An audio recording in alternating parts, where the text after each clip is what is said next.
about to go live. Hit this track and do you dance like you Karen Lacey. Run it back and turn Matthew to the house, baby. It's Tingle and Co. From 7 to 9. Compete with the show. It's a new era. Let's get it, let's go. From 7 to 9. It's Tingle and Co.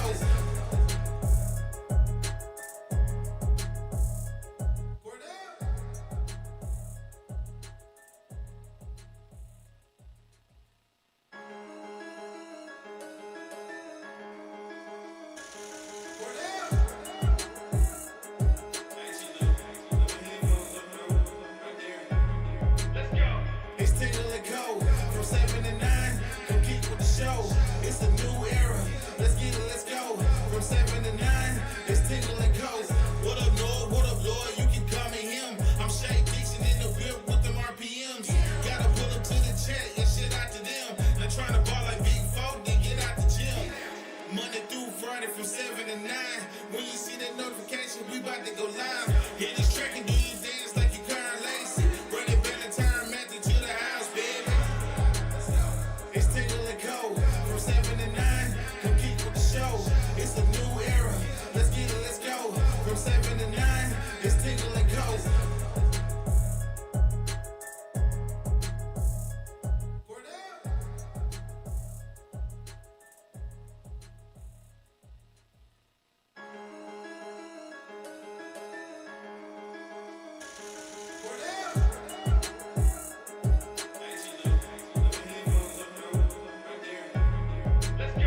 It's Tingle and Co. From 7 to 9. Compete with the show. It's a new era. Let's get it, let's go. From 7 to 9. It's Tingle and Co. What up, Lloyd? What up, Lloyd? You can call me him. I'm Shay Dixon in the whip with them RPMs. Gotta pull up to the chat and shit out to them. Not trying to ball like Big Folk, then get out the gym. Monday through Friday from 7 to 9. When you see that notification, we about to go live. Hit this track and do you dance like you Karen Lacey. Run it back and turn Matthew to the house, baby. It's Tingle and Co. From 7 to 9. Compete with the show. It's a new era. Let's get it, let's go. From 7 to 9. It's Tingle and Co.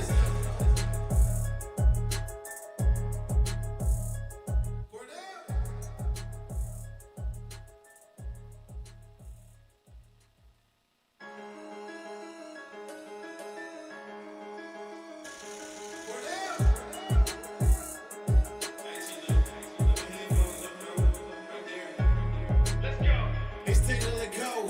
From 7 to 9. Compete with the show. It's a new era. Let's get it, let's go. From 7 to 9. It's Tingle and Co. What up, Lloyd? What up, Lloyd? You can call me him. I'm Shay Dixon in the whip with them RPMs. Gotta pull up to the chat and shit out to them. Not trying to ball like Big Folk, then get out the gym. Monday through Friday from 7 to 9. When you see that notification, we about to go live. Hit this track and do you dance like you Karen Lacey. Run it back and turn Matthew to the house, baby. It's Tingle and Co. From 7 to 9. Compete with the show. It's a new era. Let's get it, let's go.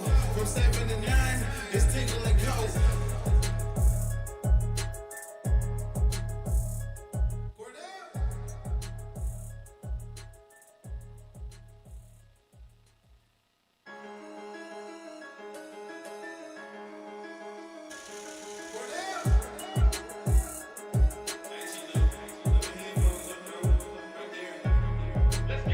It's Tingle and Co. From 7 to 9. Compete with the show. It's a new era. Let's get it, let's go. From 7 to 9. It's Tingle and Co. What up, Lloyd? What up, Lloyd? You can call me him. I'm Shay Dixon in the whip with them RPMs. Gotta pull up to the chat and shit out to them. Not trying to ball like Big Folk, then get out the gym. All right, good morning and welcome in. Charles County Matters. Did we make the cut? We try to get we try to get here before you rolled one off elsewhere. Appreciate everybody getting in here this morning and hanging out with us on this Week 3 game day eve. Charles, come back. As the Tigers take on the Gators in Death Valley tomorrow night. Excited to get into what we've got today. A really, really exciting show today, as we're going to get the full breakdown on this game day eve. We've got Nick Marcino, who covers the Florida Gators, joining us at 8 a.m. this morning. And then Wilson Alexander will follow up, talk some Tigers at 8:30 this morning. Gloria McConnell-Passman, everyone knows her. She's come on the show multiple times to talk about some of the comedy events that go on here in Baton Rouge. A local comedian, Gloria is. So she'll join us at 8:50 this morning to help us close it out. And then we'll open up the show with a little discussion about the quarterback position and the offensive line rooms between these two teams this weekend, tomorrow night to be exact. And we've also got some underdog picks for some college football and NFL betting this weekend. So a really exciting show lined up in front of us all. Appreciate you all getting in here this morning. I want to start off with 2 claps for Christian and Sam. As if you didn't notice, we had the Dunham live vote game content coming out live last night on our social media. And the reason it was last night, not tonight, was because I just got the night wrong. I thought it was Friday night, had everything, was promoting it all week for Friday night, had everything lined up for Friday night. I get on social media and I realize Dunham and Live Oak play tonight. And so I had to text Christian and Sam and hope they could get out there. They were able to make it happen to get the content for all of you guys. Christian, thank you, sir. Of course. For getting out there. Sam as well. You will be rewarded. Handsomely. Don't know how, but you will be. But you do deserve 2 claps. There you go. There's your reward. 2 claps for Sam and 2 claps for Christian. Ready. Shout out to the boys for getting out to Olympia Stadium last night and covering Elijah Haven, who deserves 2 claps himself because this guy, oh my word. He put on the show. I think 8 total touchdowns last night. Brother, look at the score at that point. Look at the anticipation of the throw. I mean, he throws it 2 seconds before 11 even breaks on his route. Ball's out. Yeah, great throw. Great anticipation, great throw. Elijah Haven was absolutely dialed. Balling last night, man. 8 touchdowns, ran for some. So it starts off with a 72-yard touchdown pass, first play from scrimmage. Then Christian gets there, shoots a text. They just had a 75-yard touchdown called back. I said, a second one? He was like, yep. And he said, and after I sent that, they just scored another one. So they had like 3 in the first quarter. 70-yard touchdowns, mostly from Elijah Haven to Jarvis Washington Jr. Shout out to those 2 young men who were balling last night. Elijah will be on. I put out the tweet yesterday. He was on another planet last night, but tomorrow night, guess where he'll be? He'll be in Death Valley for LSU, Florida. Beautiful. In my opinion, the 2 teams that are probably the highest in his recruiting rankings. Shout out to Elijah for balling out last night. Look at this guy. It's not. I mean, it really is. Is this fun? For him, I would think. He's laughing. Yeah, he's having fun. Look at him run around a little bit here. And he celebrates. I think Sam cuts the video, but he celebrates. Yeah. There's Jarvis. He's having fun. Yeah, I mean, he was cooking last night. But, I mean, poor Live Oak. And Live Oak put up a fight. What was it, 63-42? Like, yeah, they scored 42 points. He started coming back at the end. The quarterback's a little player himself. But Dunham and Elijah Haven were just on another level last night. Christian and Sam, great content, and thank you for getting out there to work hard for us. In other good news, Brian Kelly met with the media yesterday, and he gave a little insight to the state of Braelin Moore and Trey Green. Braelin Moore, he says, what was the word? Ready to go. Trey will be a game-time decision. And like Stewie has said throughout the week, that's kind of what I feel like the situation with Braelin is, where if he is 70, 75, 80%, he's going to push through, he's going to go. And so BK said yesterday that Braelin Moore has been practicing this week, and he is ready to go for Saturday night in Death Valley. Stewie's here. He is? That is Stewie. Okay. And then Trey Green, game time decision. He's gotten out on the field and done some work. I would be surprised if Trey goes on Saturday, but it's very, very pleasant to hear that Braelin Moore will be on that field Saturday night for the Tigers. And we're going to get into it talking QBs and offensive line, how important he is to that group. Lloyd, do you have the Kelly clip? I do. Of him speaking about the status of both Trades Green and Braelin Moore? I have it right here, and here's the man himself, Brian Kelly.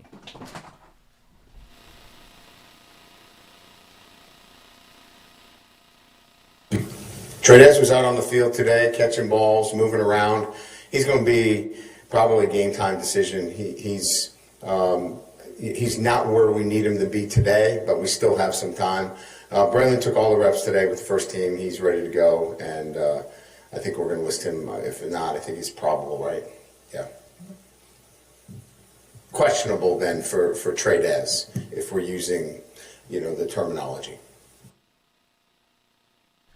There's BK updating the status of those two guys. And I wanted to ask the question to the chat and to you, Lloyd. 1 through 10 of your confidence level going in to Saturday. 10 meaning extremely confident, 1 meaning not that confident. What would your level be if Braelin Moore is not starting at center versus what would it be if Braelin Moore is starting at center on Saturday night? I think part of the reason you brought in a Braelin Moore is because of what Florida did to you last year, where they got, 20 pressures, 11 tackles for loss, 7 sacks. And so I think you had to kind of evaluate what you were doing offensively, certainly on the offensive line. And so Braelin Moore, this is one of those games they have. Who's the stud that's coming back? Caleb Banks. Caleb Banks coming back for Florida. I think that's where you've seen the ramp up of Braelin Moore kind of be put at a premium of what they want to do with him, because let's not get it twisted. As an 80% Braelin Moore better than what you had last week, would you say? Yeah, what you're weighing is the importance of a win versus Florida versus the health of Braelin Moore for the rest of the year, because you could sit him this week, sit him next week, and have him ready for Ole Miss. Right?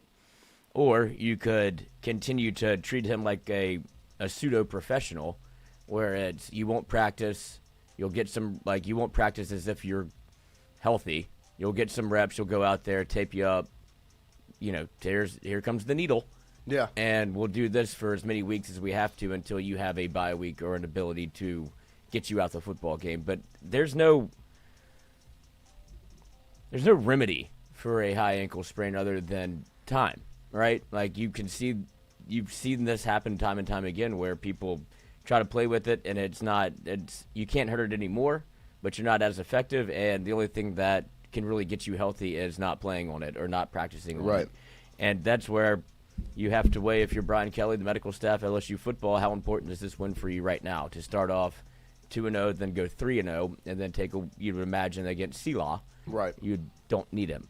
But it's just a matter of weighing the importance of, I think that's where they are. I think you have to put a paramount on this game Saturday night. Yeah, no, I think, and to be sitting here at 2-0, you don't want to get in the situation of every game is a must-win game, because it's not true. But just from the outside perspective and looking at this game, it is of the utmost importance, because it's a winnable game at home. It's a winnable game. It's at home. You do kind of want to get back on track, and it's a conference game.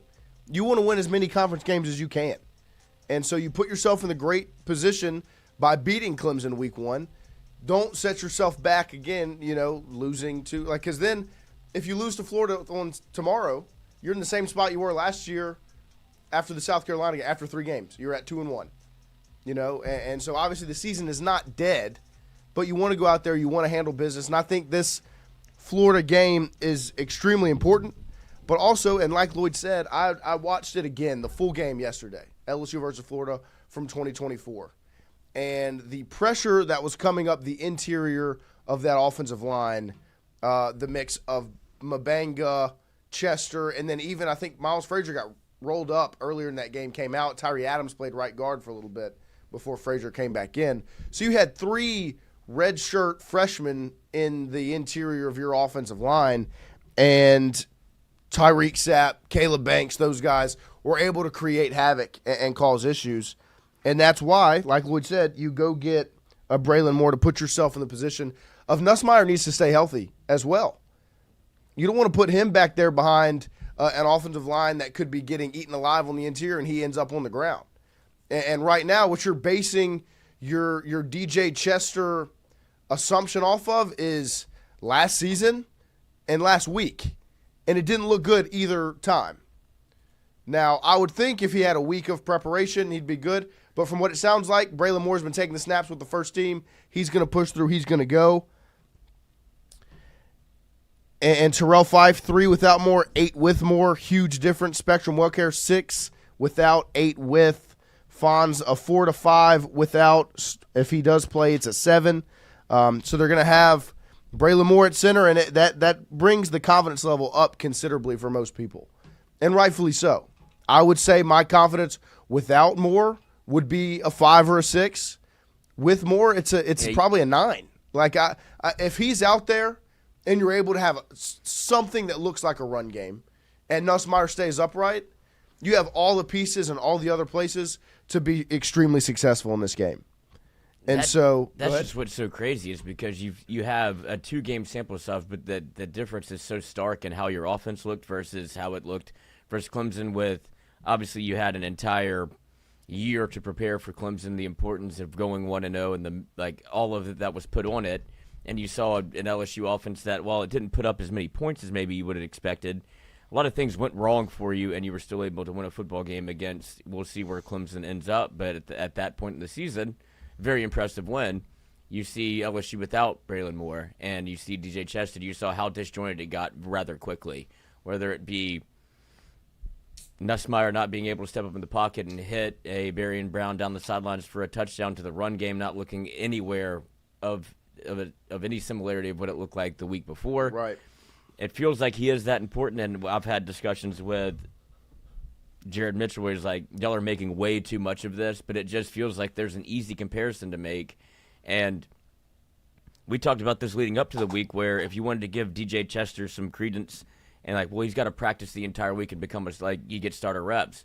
Clearly, Braelin Moore is digging into those reps, so it's just a matter of how healthy is he, and if he's better than 65%, 70%, he can go. Yeah. I think he's one of those guys that he knows his body. He's done this long enough that you'll know very quickly if that's who you're going to play every snap for you at center. Yeah, he's going to play. They've given him – he's gotten the first-team reps this year. If this week he wouldn't have gotten the first-team reps and you would have seen them given to DJ Chester, there would be a possibility. Braelin Moore is going to be the starting center Saturday night, and that increases everyone's confidence going into this game. Are you that sure of it? Yeah. I think if BK's going out there and saying that he's taking all the reps with the first team, he's ready to go. He's playing. Smoke screens exist. No, I agree. Yeah. I agree. But how different would Florida game plan if Moore is there versus if he's not? I don't think that BK changes. hasn't been a big smoke screen guy though. Like that was more less energy, where they would just put let's put all the punters in the same number. I think the one that would be a smoke screen would be Trades. Yeah. It wouldn't be Braelin Moore. That would be more of a game plan smoke screen piece, where that's a game time decision of we want you to think about Trades. They're gonna put him out there with all his stuff on, but he's probably not gonna go through too much of a warm up, just to give Florida that thought he's playing. We gotta have a plan for him to play. And I just think, and we've said it consistently throughout the offseason and now through the season, you saw it week 2, Moore's the second most important piece on this team. After Garrett Nussmeier, especially on the offense, but I'll take it. After Nussmeier, Braelin Moore, you see how important he is. Spectrum makes a good point in the chat. Moore helps Nuss by making the correct line calls. Because when Moore wasn't in the game, you could tell Nuss was making all the calls. Whereas against Clemson, you see Moore making the calls to the line, and then Nuss is just checking to the receivers in the backs. Yeah. So it's a big piece. And every time BK's gone up there and talked about how confident he is in this offensive line, what's the one name he starts with every time? Braelin Moore. He would say Braelin Moore. He was like, I'm confident, I'm bullish on this group, whatever, because I know the center gets everyone in the right spot and has them all ready to do their job. And I think it's going to be huge, and I think he goes Saturday night. It may be smoke screen. I don't think it would be a smoke screen, because I don't know what Florida would change if he is or isn't starting. They're not going to be like, oh, well, let's change the way we're going to pressure Nuss. They're going to go try to get after him regardless. I do like the point of Trey Dez would be the more of a smokescreen of you could game plan for LSU to have him or not have him, and then it's just different when you get out there. Yeah, I would imagine that you just look at the film a little bit differently when you pull up a DJ Chester, Paul Mubanga. Like, they know what it was. They know what it was. They saw the success last year. Right. And so that's where it would be. Is like, we're going to attack right here. Now, if DJ Moore's into maybe the same game plan, but it may not be as effective because Braelin Moore can play center, and he's done it at a high level. Right. Oh, It might alter it a little. I could see that. I think they're going to try to blow up the interior of that line regardless. The inside, that's where they're going to go. Like, that's the point of attack. For they want to force Nuss to roll out because that is the card. Get him to roll out. Get his feet happy. Get him off his spot. Yes. And because I don't think they match up well on the back end. So it's like you got to pick your poison. Pick your poison. If you want to blitz, you might have to play a little bit of man, and I don't know if you could do that yet. Right. You have to get to 18. Like that's got to be their whole game plan. And the one thing you can't let him do, and the thing he couldn't do last year, which really, like, he made some plays. I watched the game yesterday. Like, comparing the two quarterbacks last year he was making some throws in the game, he made some legit plays. Like, he outplayed DJ Lagway straight up. Yeah. But he never stepped up in the pocket. He could never step up in the pocket because the pressure was always coming right at his face from the interior of the offensive line. Even on the touchdown that he threw to Aaron Anderson. Oh, he got mauled. He was getting hit. And, like, you just can't have that happen this weekend. Yeah. So, I mean, like I said, I've watched the USF-Florida game a good bit. I went back and I watched LSU versus Florida last season. Some of my takeaways from the game last year that can kind of play into this. Mason Taylor had a huge role in that game, so I think tight end could play a factor. But just on the quarterback front, we can get into the quarterback offensive line discussion. Nussmeier outplayed Lagway, continuously made plays. But Lagway did have a couple big-time throws. But really, to me, what I saw with the success that Lagway was able to have was the LSU back end was bad. Oh, yeah. Like, watching that game, like, a lot. One of the I don't think it was the touchdown. Yeah, it was the touchdown that they threw to Badger that when Stamps was in coverage. Major Burns was just sitting in like a cloud in the middle. Like, didn't get – and it's not – I don't want to bash Major Burns, but, like, it was just bad DB play in that game that allowed for Lagway to make the big-time throws. Yeah, that was probably one of Stamps' worst games last season. It was a rough one. Because, like, they picked every other game he played pretty well, like, from start to finish, but that one was rough. Yeah. And I think it was just a rough day for the back end. Lagway was injured that game, so he didn't move much. He didn't really tuck it and run really ever. Is he healthy anyway? Because, like, the way he runs. He's healthier now than he was last season. He runs very, like, it takes a while for him to get going. Yeah. So, he moves well. It's not like he doesn't move well. He just runs very weird. I think he's more of a pocket passer than people want him to be. Right. You think of Billy because he's so big. Yeah, you think of like Napier's offense, and you think of a mobile quarterback, what he did at ULL, and what he was able to do with Anthony Richardson, who he would pick and choose the spots of when to run Anthony Richardson, when not to, and that's an absolute freak athlete. Right. But he tried to kind of keep him, whether it be quote-unquote in the pocket, but he made him more of a thrower than a runner.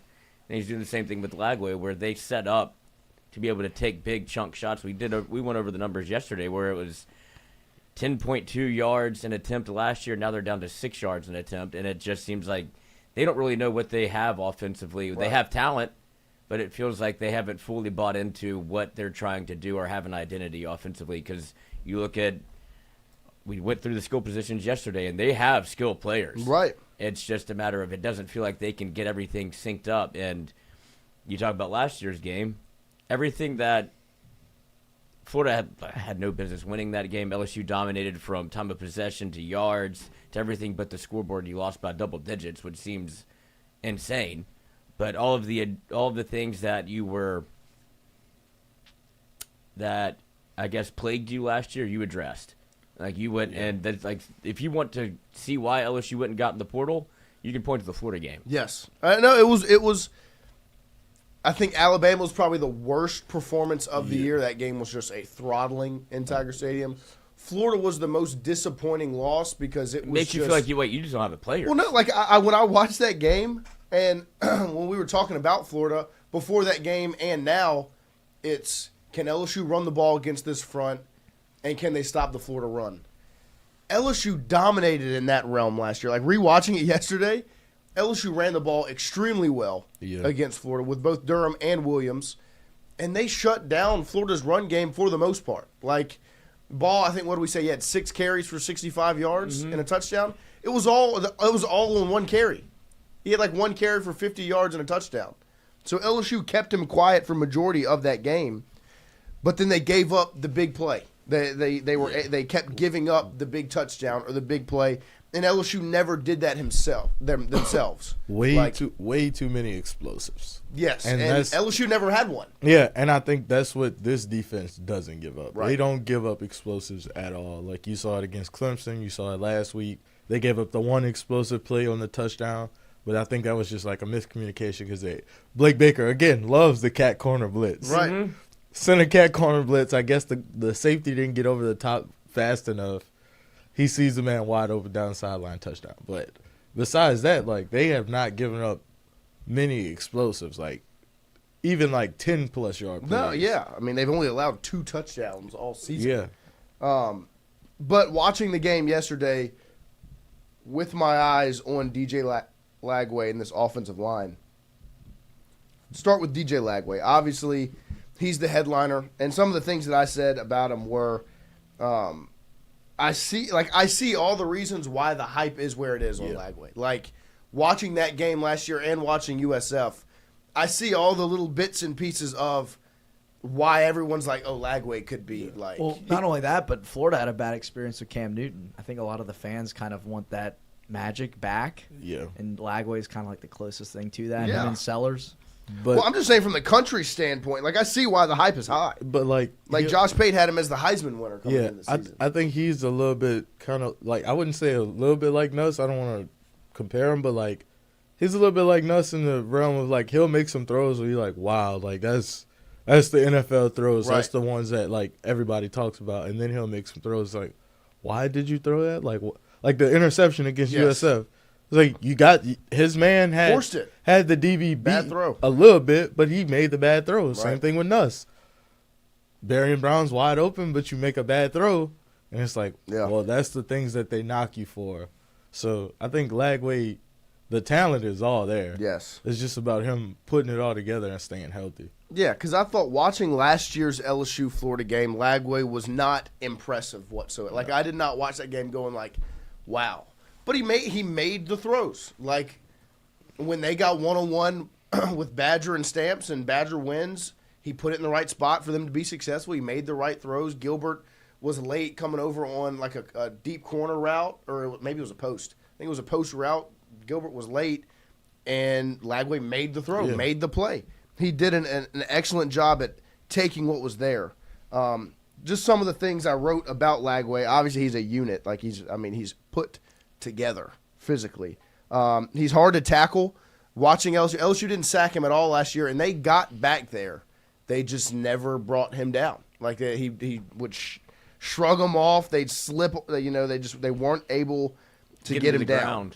One of the things with when you talk about these big body physical beast quarterbacks, you expect them to be just like ripping just fastballs all the time. Like Anthony Richardson's another example of kind of the build of just this big, strong quarterback. He throws the ball like very rarely has some touch. DJ's got good touch on his throws. Like he's not just this strong arm, laser it in there, one type of throw quarterback. There were multiple throws against USF where I was like there was one that was dropped by the tight end, but he just touched, dropped it right in there, went right through the tight end's arms where I was like, it's a great throw. Tight end just dropped it. Yeah. Like it was an outstanding throw. So he's got touch. He can throw all 3 levels. He's good on the run. They roll him out to the right a lot. Like designed rollouts right. Yeah. Well, Billy runs like a true pro-style offense. Right. Like it's a lot of motion, a lot of outside zone, counter. Like a lot of QB boot, 2-man routes, boot overs. Like he likes to throw the deep over in post routes. I mean, that interception was on like it was a boot, like he rolled out. Right. Deep over. Yeah. Need it. Like Gotta have one of those each game. He's gonna be on the move, which means you keep everyone in front of you, and you have the playmakers on the front line where like if you can get off your block and he's rolling out right, if he's rolling towards Patrick Payton, go make a play. But he's good throwing on the run. They do it like Stewie said, a lot of stuff over the middle, some slants, things like that, and he puts those on a line. Yeah. You know, he's got a really quick release. Good in RPO game. Yes, really good. Baseball player, though. That RPO touchdown to what's his name? Eugene Wilson against USF, where it's just handoff, wasn't there, flicked the wrist, like a shortstop throwing it to first base, basically. Touchdown. The RPO looked exquisite. They do some design runs for him, not too often, but they do. They did a couple. They had a couple against USF. He maneuvers in the pocket really well. But they also have a couple of plays kind of off of him rolling out right, where they'll, whether he rolls out right, the wide receiver will come around and be like a jet sweep kind of thing. They have some trickeration in there. He forced that bad interception, but he will just take what's there. A lot of the times he has all the physical tools, and he's good with the RPO because he's got that quick flick baseball player release. So my things with Lagway is I'm very interested to see him against this LSU defense. That's one of the things I'm most interested to see Saturday night because Blake Baker and this defense put Cade Klubnik in a blender. Like, had him seeing ghosts, having nightmares about number 7 in purple and gold. And if they did that to a third-year starter at a top program in the country with an extremely good offense, I think Florida's offense is maybe not as good as Clemson's or around the same. Lagway's his first SEC road game. Like, he doesn't have the experience of a Klubnik that you diced up on August 30th. On the road.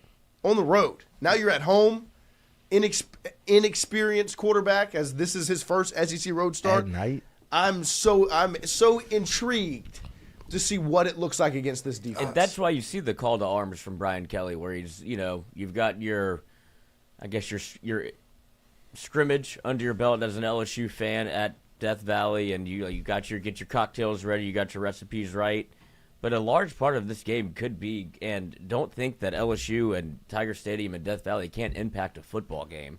Right. Like when you have somebody going on the road for their first true SEC start and it's at night in Tiger Stadium, yeah, I would expect you to be loud. And if you can't emphasize that enough of how much you can actually impact the game from it being Death Valley and it being Tiger Stadium and it being you're the number 3 team in the country and you're 2-0 and you have every opportunity right in front of you. Right. And you have somebody that you should be sending to the gallows because this should be he should be in hell. Yes. Look, and I don't know if people realize that because you've seen so much of Lagway that you don't know he ain't done this yet. Yeah, they should be nervous because LSU at night with a top 10 defense. Yeah. Oh, I'd be scared. If I was Lagway, I'd be shaking right now because he ain't seen nothing like this. This would be 5-year-olds in there flicking him off. Yeah, yours. 7. Yeah, we don't like you. Yeah.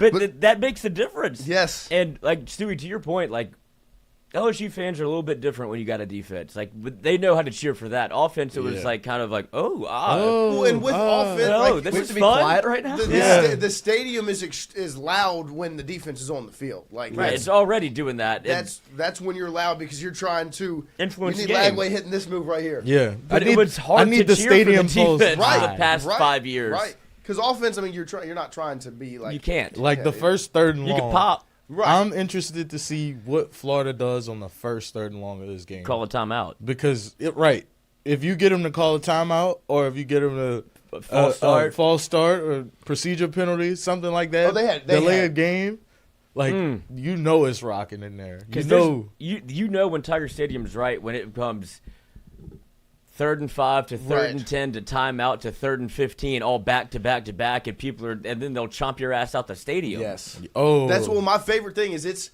the volume's here on 3rd and 5, and there's a false start, and that it goes through the roof. Or you call timeout, it's through the roof, and so to me, all of those factors, looking at Lagway in this game, yes, extremely talented, physical tools.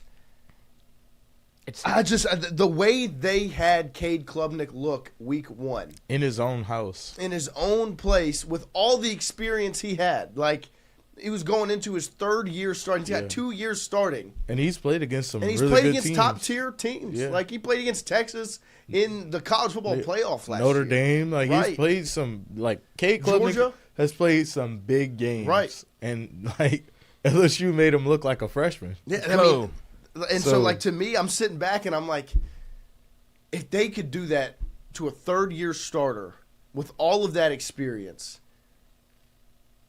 and it is, I mean, a mobile quarterback, he is. Like, Cade Klubnik, we talked about it going into the game, a bunch of his legs and the way he's able to make things happen in the run game. What are they going to do at home against DJ Lagway? Like, if they can put Cade Klubnik in that blender, why would Blake Baker, Harold Perkins, Whit Weeks, Patrick Payton, Bernard Gooden not do it Saturday night? Perk didn't play in this game last year. Huh? DJ Lagway's never seen Harold Perkins. They just don't know. Bro is on a demon revenge tour. Like I see the look in his eyes. Like, you can see it every game. Like, you can see it before the Clemson game. They showed him a couple clips on TV, and like, you could just see it in his face. Like, he is on a tour to let everybody know, like, I'm back, dog. Right, yeah. I ain't leaving. Well, and when you look at the number 7 for LSU, what has it been forever? It's a team, a field full of really good athletes. Whoever's wearing number 7 is a little bit different. Yeah, look at him. Like, bro, Demon Tom. That's that look. Yeah, like, And this is from the Wilson Alexander article. We'll Yes. talk to him, but if you read that and you like kind of went through it bit by bit, paragraph by paragraph, like, that was the biggest emphasis is about, I got something to say. Yeah. Like, I'm making a statement this year. And I like how he said, like, if he would have went to the NFL, like, That's he would have gotten the door. I'm gonna kick that bitch down. Like, Yeah. you know, like, we know how good he is. It's just about, you know, him putting it all together, and it seems like he's putting it all together. It feels this like year. the picture's finally clear for him. Like, Right. whether Yes. it was what he did his freshman year, which was go play ball, and then to try to be this perfect football player where I can play inside, but I don't know if I should be or if this is good for me, if I can do it or whatever. But then even after his injury in his 3rd year, and still he gets draft grades of like, you'll be drafted in the 2nd or 3rd round, and Right. he's like, I'm a 1st-round pick. Yeah. no, and tomorrow And you can night see is another really good opportunity. I mean, the Perkins stock It's shot gone. up It's on August 30th. I've been having that perk stocks. The second the I commitment, ain't selling. the second the commitment Not was coming made, up off of that. Yeah. the second he committed to LSU, coach, Yeah. buy that stock, Oh, and Lloyd fell to the ground. We watched that live. it shot up on August 30th. Tomorrow night is another opportunity for everybody to sit back on Sunday and go, did you see Harold Perkins last night? Mm-hmm. What he did and what this defense did to DJ Lagway. That's where my confidence comes in of LSU's offensive struggles. It's going to be a whole lot harder for Florida to find points with what Blake Baker, Harold Perkins, and this defense can do to that offense. This is a big Whit Weeks game, though. Yeah, They run a lot of stretch zone. sideline to sideline, coach. And Whit and Wes, the Bang Bros. I think I don't know if Florida's ready for that smoke. With Like, that- and then Pyburns, he's got a revenge he's game, got a coach. cross to bear right Yeah. now. No, on the radio call of the LSU Florida game last year, he was going. They were like, "I think Pyburn's the best player on this Florida defense." Now he's on the other side, fellas, Yeah. and see what that looks like. So, and then on the offensive line, just a little bit before we get back to Lagway, experience group, I was not impressed last week watching this offensive line play. Oh, no. They have 5,998 career offensive snaps combined. This starting 5 does, and I wasn't impressed. Like that, yeah, experience is huge. I was not impressed with what they did against USF last week. But they look good on the move. They pull a lot, like Stewie said. They do some toss sweep things, some stretch things. Like they get out on the edge. They move really well when they're pulling, and they're pretty good in the run game. But And also in the past, Lagway is very rarely sacked, but how much do you weigh that on the fact that he's really good in the pocket and he can move, plus the offensive line? LSU had 0 sacks last year in that game. The names, obviously, it's going to start with Jake Slaughter in the middle. Their All-American center, number 66. He's got 1 sack and 402 snaps, I think, last season.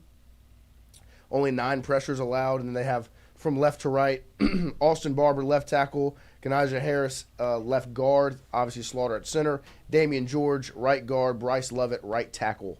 58, 77, 66, 70, and 53 from left to right. Watching this offensive line, one, prone to penalties. They had false starts, holdings, they got touchdowns called back, and they had multiple false starts in that game. I think Florida as a team was penalized 11 times for over 100 yards against USF. And the offensive line, like I said, holdings that called back, touchdowns, and false starts. And I'm telling you, if you're having false starts in your own stadium against USF, Saturday night in Death Valley is a different monster. It's going to be a long night, bro. And so I just wasn't impressed compared to what my expectations were going in for a group with that much experience with all Americans on the line. Four starters returning. Right, I expected to see something better than I did against USF. I think LSU's defensive front is going to cause problems. Yeah, and USF had good success running the football against this Florida front. Like, don't discount that either. Right. Like, LSU's going to try to stick to his guns in the run game, I'm sure, because now they're, everybody's saying they can't run the ball. So now they're going to try to run the ball a lot more. I think Caden Durham, this is a big Caden Durham game too. Well, and I think you just look at the Florida game from last year. They ran the ball extremely well against Florida last season. Both Josh Williams and Caden Durham ran the ball extremely well, and LSU was not a good rushing team going into that game. I'd like to see a little more Harlan Berry too. Just after that one Certainly carry, wants a conversation. Like, yes, he slips one tackle and he might hit his head on a goalpost. Mm-hmm. So, just give the kid a little more burn. Yeah, no, I mean, I think this offensive line, LSU should be able to make plays on the defensive front. Another one of the questions I had, if Florida becomes one-dimensional, if you're able to stop Jaden Ball and that run game for the Gators, can Lagway go win you a football game? Have you seen from the starts last season, the first 2 games this year, if they become one-dimensional and they can't run the football, and all the pressure's on Lagway, his right arm, Napier's play calling, and the offense to go make it happen against this defense for LSU, can they go win that game? I wouldn't like that game if I was Florida, just because of the front of LSU. No, but it wouldn't surprise me if they did. Yeah, it wouldn't surprise me if it turned into that type of game. But I'm just saying, like, if I'm Florida and Billy Napier, I wouldn't want it to turn into that type of game because LSU's front is good against the run, but they're even better against the pass. Let them pin their ears right, back. and then you give Blake Baker a chance to get exotic on defense, and you don't want that. So and he just hasn't been asked to do it. Right, he hadn't had to do it because it's like, I mean, I get to play everybody in my base defense because my base defense is winning. The one game we saw was Georgia last year when Lagway came in and played really well. Yeah. He was 2 of 6 for 47 yards. No, but he threw that long touchdown pass, and it was kind of exciting. And then he had a good game after that. Then he played well against LSU. Right. So. No, but that's like the most attempts he's had on the year, or going back to last year, was against LSU when he had to. Then he's 13 of 26. Like, he hasn't been. No, so he's never thrown over 30 passes. No. Like, he just hasn't been asked to. So that's the mark that LSU should be trying to hit. Make him throw the ball 35 times. Because they rely, like, as much as Billy Napier gets for, like, I guess being an offensive-minded head coach, like, he wants to control the clock and run the football. Like, from what I'm seeing with, like, they're not throwing it a ton. Like, 22 attempts, and he's 14 of 22 for 133 yards. Like, it's chunk play or check it down, run the ball. Like, let's try to hit you over the head. But other than that, like, they go for explosives, but that's it. A lot of 2 tight end sets. Yes. I wouldn't be comfortable if I was Florida if Lagway was throwing the ball 30-plus times. But, look, I mean, it's an LSU-Florida game. If I'm LSU, I would not be comfortable either. Yeah. Look, I think Lagway is good enough to win a game himself. He's got all the tools. He is a talented quarterback. He can do it. I don't know if this offense is structured to allow him to do that.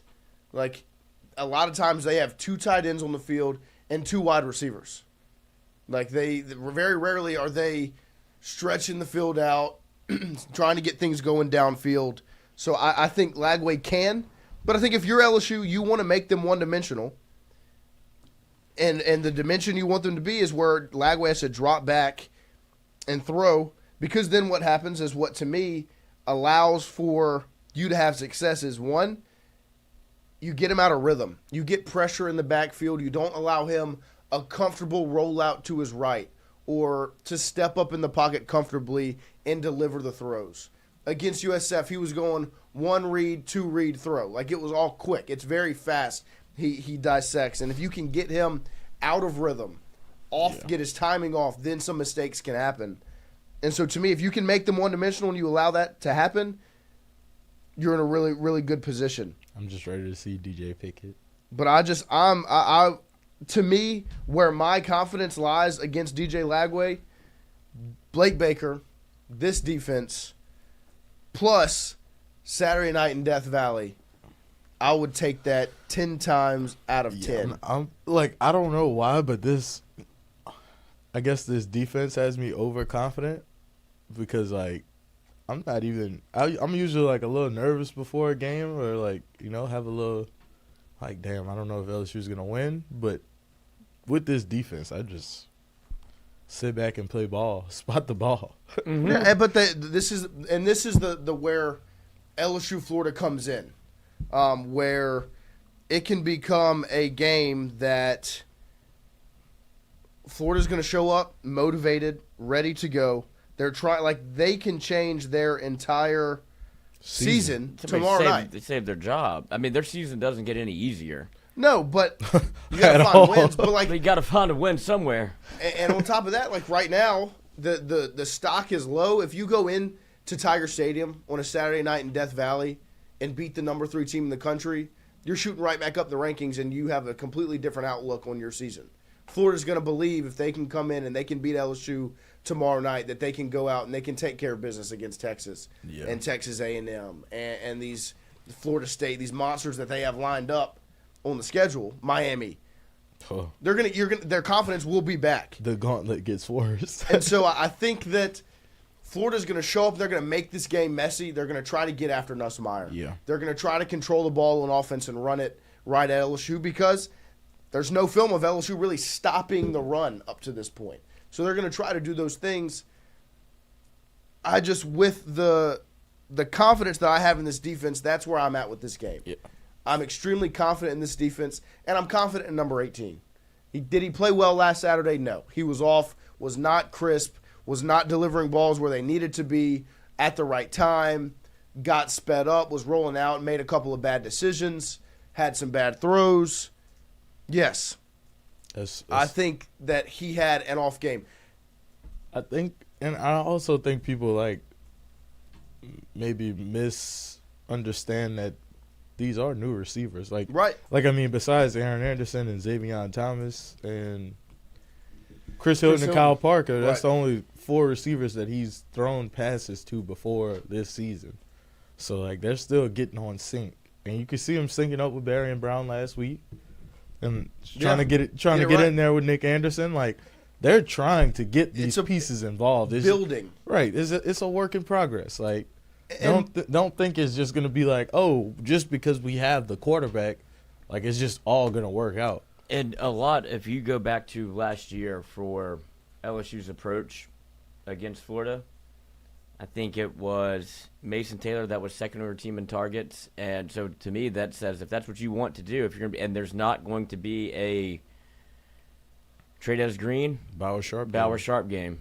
Yeah, and I think that from the intangible, the hype aspect, Florida's gonna be motivated.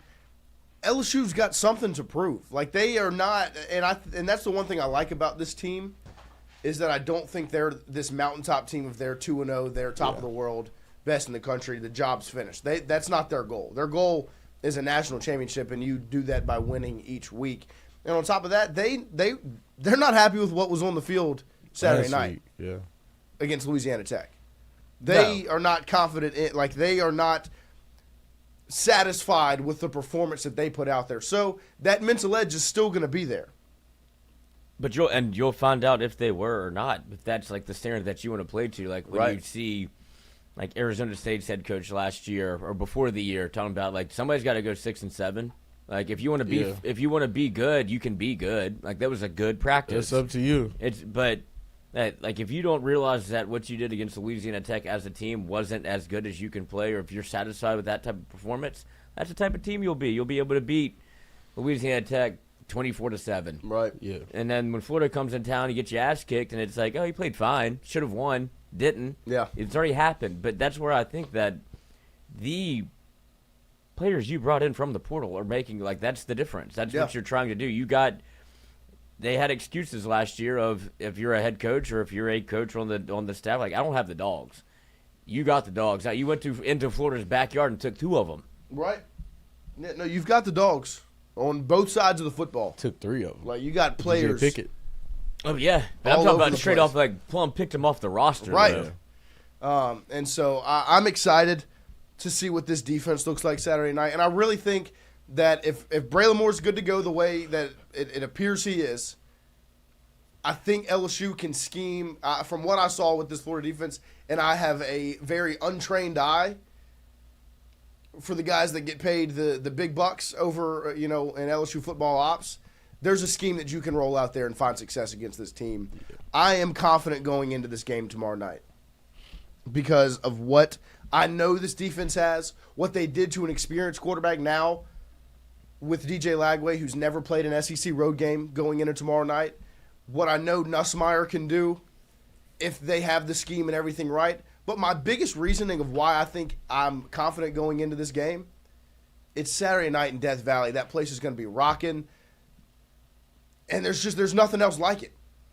Do you think that this game would be viewed differently if Florida was able to kind of, I guess, hold off USF and kind of be 2-0 also? Like, I do think that there's a world in which game day was coming to Baton Rouge, and it feels like it's been ticked down just a little bit because, like, the coming off a loss – and, like, the fan base was probably expecting, like, this is going to be one of them ones. And I still think everybody gets up for Florida. Yeah. But I think that took some of the spice out of it a little with Florida losing. And it feels like they're reeling, where it's like, okay, Billy Napier, what's his buyout? Are we going to fire? Are they going to fire Billy Napier?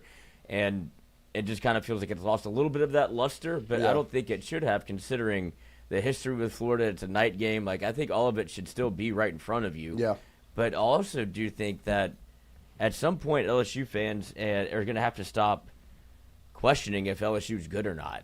Like, I think that you can see the players, the talent, and, like, there's always going to be question marks around maybe what you think of the coaching staff. But when you look at just the product on the field, buddy, this is a good LSU football team. And I think the reason, and I don't know when that connotation will be gone, and I think it's because you win week 1, top of the world. You go out and you don't perform to your level against Louisiana Tech. But with that, Clemson also goes out and doesn't look good against Troy. So now you're questioning the week 1 win that had you extremely excited. The week 2 win, you don't really check the boxes. And I think even if they win tomorrow night, still question marks. Still question marks because Florida just lost to USF. Right. Even if USF goes out and beats Miami, I still think and so I think if Florida wins that game last week, game day's here, the excitement level is different. Depending how different the film looked, like I watched that film against USF, and I did not see a good football team in blue and orange, whatever their colors are. Yeah. Like, I just didn't. Now, I see the potential. They've got weapons. They've got the guy at quarterback. Their offensive line should be extremely good. The defensive front is stellar. They've got the pieces to make it work. They were just very undisciplined against USF. They made mistakes. They had penalties. They gifted USF the game-winning drive with a PI and hocking a loogie in the offensive lineman's face mask. So, but we will get further into the Florida Gator discussion with our guy Nick, who covers the program for at Gator Country, GatorCountry.com. He is a writer over there. We're going to take a quick break. Nick will join us, and he'll give us the insight of the Florida Gators right after this.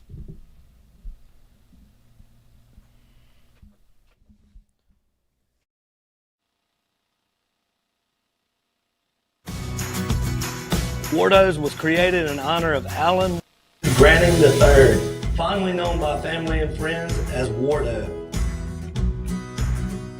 In 2019, the oldest brother of the tribe passed away unexpectedly. His remaining siblings and loved ones wanted to honor his memory in a special way. In 2022, Ward's family decided to combine the need for a sandwich shop in downtown Natchez with a desire to pay tribute to Ward's love of good friends, good times, and great food. Through blood, sweat, tears, and countless hours of hard work, Wardo's was born.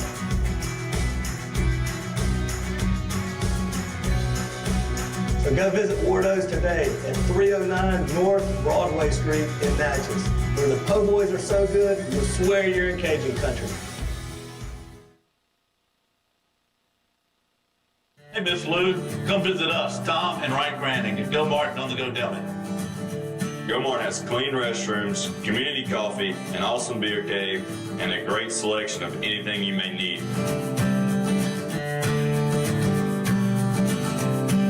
Located at the corner of Highland Boulevard and Highway 61 South in Natchez. Also stop by Wardo's Po' Boys at 309 North Broadway on the beautiful Natchez Bluff, where everyone is family. When it comes to your home, the roof over your head matters.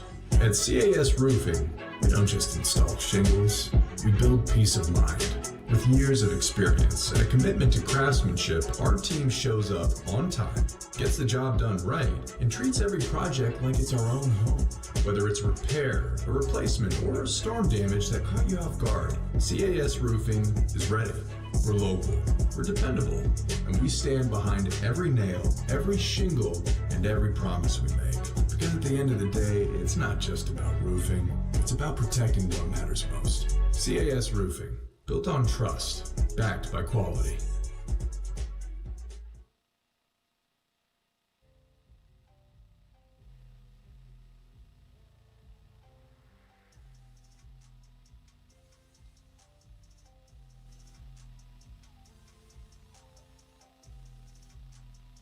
All right, welcome back here. Hour number 2 getting underway here on Tingle & Co. Appreciate all of you joining us on this Week 3 game day eve. Make sure you subscribe, share it with your friends, as we have a guest here with us, Nick Marcino from Gator Country, at Gator Country on Twitter.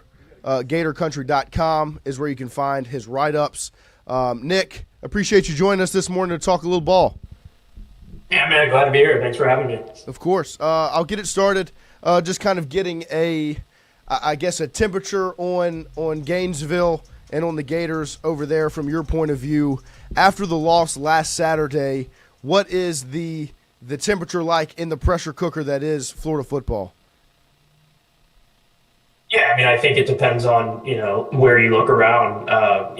The fan base is obviously not very, thrilled about what's going on. I mean, year 4 under Billy Napier, and, you just can't lose to USF, at home, not in year 4.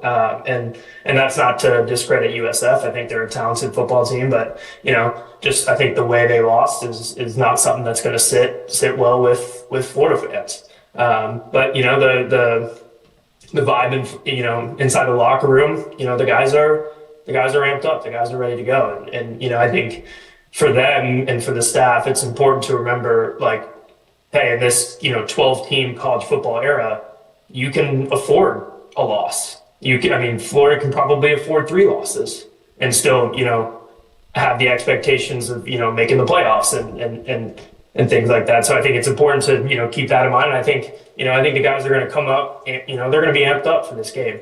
It's Florida LSU night game. How can you not be? But, I would say from the fan base perspective, things aren't very good. And they probably won't be for, until Florida can find some wins and piece together some wins. But, how can you not be excited for Florida LSU? Yeah, absolutely. But from a fan base perspective in Florida and in Gainesville, do you think that Billy Napier was ever truly accepted as the guy to be the head coach for Florida? It feels like he never really truly settled in, and it feels like it's always been one foot out the door a little bit from the fan base. I could be wrong, but that's just the read I get, where it always feels like the fan base is pressing almost to fire him as opposed to wanting to see him do well. Yeah. I mean, I would agree with that. I think last season kind of turned around a little bit of that narrative in terms of Florida won 4 straight, to end the 2024 season, held their, opponents to 14 or 13 points per game. And I think, so there was, a little bit of optimism, I think, heading into this season, like, hey, Florida's, riding a 4-game winning streak. It looks like they've turned their defense around. They have a sophomore quarterback who got experience as a true freshman. Obviously he's, he was up there being talked about as, a Heisman candidate, for his sophomore year. So I think there was a lot of optimism heading into Napier's 4th year, but I would agree that because he hasn't bought the fan base over yet. The most wins Florida's had since he's been here is 8. So I think, that plays a part into it. And the expectations are very high, at UF, and, you're expected to win, and you're expected to win early. And when those things don't happen, you're not really going to have the fan base on your side. And I think the staff understands that. Napier's spoken out about it. We deserve the criticism we're getting for our play on the football field. And so I think they get that, and they get what the standard is. We have to see if they live up to it because, time's running out. Yeah, and you bring up Lagway. I want to talk about him a little bit. Mm-hmm. Obviously, like you said, the hype going into this season was extremely high, and it stays there. Wasn't his best performance last Saturday night, but he defeated LSU last season. But kind of on our end, it's a quarterback going into his first SEC road game Saturday night in Death Valley. What are the expectations for DJ Lagway moving forward, especially tomorrow night? Yeah, I think the thing he is with Lagway is, and I'm sure you guys know this, but he missed most of the offseason with an injury. He had the shoulder, the hamstring that he suffered during the season. And then, Florida staff kind of, made sure that, he wasn't going to get injured any further, kind of held him out of spring. And then just when it seems like, things were, back on track with him, with his shoulder, he suffered the calf injury. And that was, a week before fall camp. Well, that put him out of fall camp for a couple weeks. So, the guy went 11 months without really repping 11 on 11, live team reps, pass rush. He was throwing, but he wasn't really kind of in the trenches there, getting those valuable, second year reps. And I think that's what you're seeing with Lagway right now is, he looks healthy to me. I know a lot of Florida fans will say, oh, he's still not healthy. To me, he looks healthy. To me, he looks rusty. We're seeing a lot of, happy feet in the pocket. Lagway, not progressing through his reads. And I think that's kind of been the biggest shock, at least for me, from what I see on tape is, he has not really come close to his potential yet. And I think the optimism for Florida, if you're looking for optimism, is, hey, if he starts to click and he starts to find his rhythm, that's when Florida becomes a threat. And that could happen at any moment. I don't know when that's going to happen. I don't know if it'll ever happen. It could happen this weekend. And I think that's kind of the optimism behind Lagway. But there's certainly concerns there too, because he like you just mentioned, he's going on and he's making his first road start in the SEC, night game in Death Valley. It's not going to be easy, and he's going to have to go out and win Florida a football game, in his first road SEC start, and that's not going to be easy because a lot of those things I just mentioned, checks at the line, going through his progressions, that's going to be a lot more difficult to do on the road, in front of a great LSU defense. So yeah, there's optimism and there's concern because when is Lagway going to start clicking? When is he going to knock off that rust? And I think that's kind of what Florida fans are waiting for, and that's really when they become a threat. And to kind of piggyback off of that, when he does start clicking, what are the things that he excels at? What are the challenges that facing a quarterback like Lagway, what are the challenges that you face? Yeah, well, for starters, he's great at extending the play and throwing on the run and coming up with these kind of like Superman-like throws. And I think last year, you saw his deep ball on display, and that's kind of how Florida won football games last year. Was I mentioned their 4-game winning streak at the end of the year. That was largely due to the defense, but what you saw was, a couple times a game, Lagway would make some crazy play, this game-changing play, and we just haven't seen that yet this year. But elite accuracy on deep passes is probably the most notable. I mean, I don't know. I think last year there's a stat according to Pro Football Focus that he threw more deep balls than anyone in the SEC outside of Jackson Dart based on percentages. And he completed 50, I think it was like 52% of his passes over 20 yards. I mean, something ridiculous. The guy's got wicked accuracy. He just needs to focus on, getting through those reads and really the mental side of playing quarterback, because that's half the battle, if not more. But yeah, I mean, the guy's, he's a great athlete. Look, he can move around in the pocket. He can throw off. He can make off schedule throws. He can throw off platform. He's just one of those unique talents that you just don't see very often from the quarterback position. And he's, it's hard to take your eyes off of him because you never know when he's going to come up with some magic. We saw it time and time again last year. And you bring up the defense. I want to ask you about that Florida defense. That Florida defensive front is pretty impressive, and now you're adding a guy like Caleb Banks back into the mix. What do you expect to see from that Florida defensive line? What have you seen from them up to this point this season, and now adding a guy like Banks back into the fold who caused problems for LSU back in 2024? What are you looking forward to tomorrow? Yeah, so I think, with the defense, it's been interesting this year because Florida's only given up one touchdown through 2 games. And the first game they played, a team from the Northeast Conference, they just were completely outmatched. And, I expected a shutout. I predicted a shutout.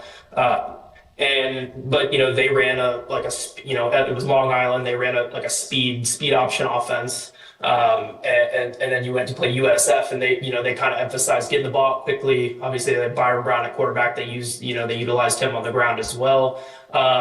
And so my point is, we haven't really been able to see Florida's pass rush. And I actually wrote about this, a couple of days ago. And I think that's what, we don't really know yet about this team because we just haven't had very many opportunities to go after and get the quarterback. That's a credit to USF. They got the ball quickly. They, made sure that wasn't a factor in the game.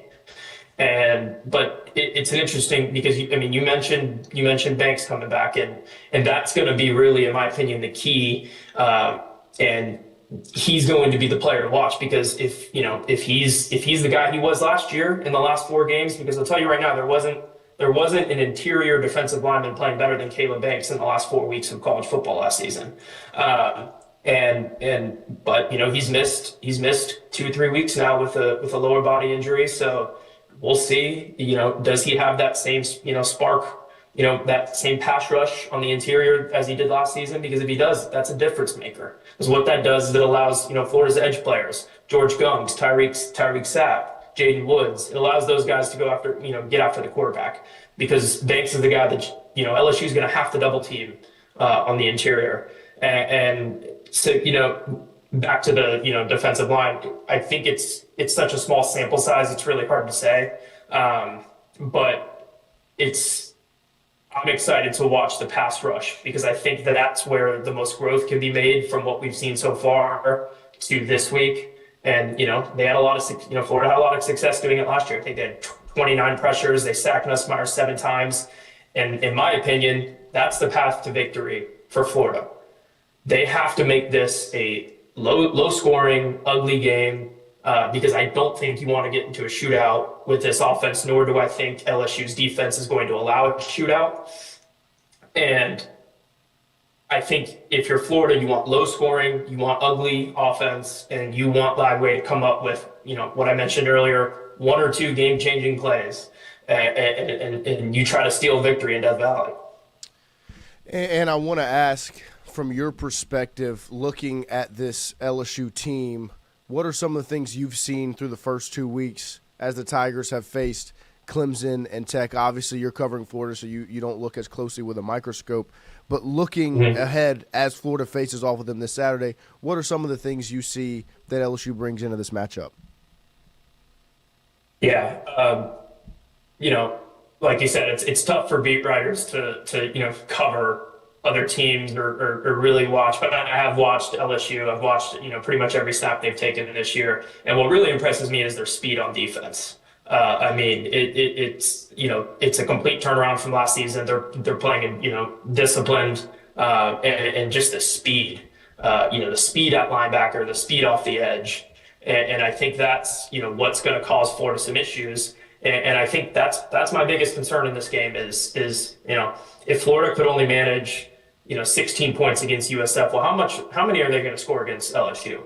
Because this defense, they look to be the best defense in the country, at least through 2 weeks. I know it's early sample size and everything, but, the speed, the pass rush ability on LSU's front, the linebacker core, to me, that's the concerning area is the defense. But again, it's a small sample size for both. I think LSU's offense has struggled a little bit. I know they've been dealing with the offensive line issues, with the center, but seems like to me two teams that haven't quite found their rhythm offensively, and then you have LSU's defense, which is it's a nightmare matchup for Florida. But you have to find a way to come up with a few explosive, just a handful of explosive plays against this defense, and hope that your defense can hold up. And then last one, we have one from the chat. Brock Bordelon in the chat, he asks, what's a key weakness that you see in LSU that Florida could take advantage of?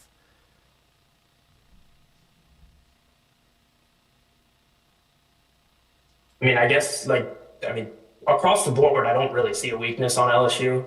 The only one that I could point to, because LSU has one of the better running backs in the country. They have all these weapons. They got 4 or 5 receivers that you guys can trust to put out there. You have the most experienced quarterback in the SEC that I graded the best quarterback in the SEC preseason. And I just talked about the defense. So I have to say the offensive line. And I'm not sure if your center is going to play or not. I thought I saw where it sounded like he was going to play. But I think the offensive line is early season. Teams are more prone to miscues, misassignments on the offensive line. And so I think that's the area that Florida has to exploit and just kind of, key in on that run game where LSU has kind of struggled to get going, to this point. So, if you can beat this offensive line, and LSU's offensive line was, very good last year, and Florida had a ton of success. So I think that's the area that you have to exploit if you're Florida's defense. You get Banks back. You have, redshirt seniors all over the defensive line. You have a true freshman in Jaden Woods, who's one of the more talented true freshmen in the country. And that's the area. You have to win the battle up front in this league to have success. You go and watch SEC games, hardly ever does a team lose where they weren't, at least battling in the trenches. And so to me, that's the area. LSU's offensive line is the area that Florida has to get after. How hated is Jack Pyburn in Florida? Man, you're putting me on the spot here.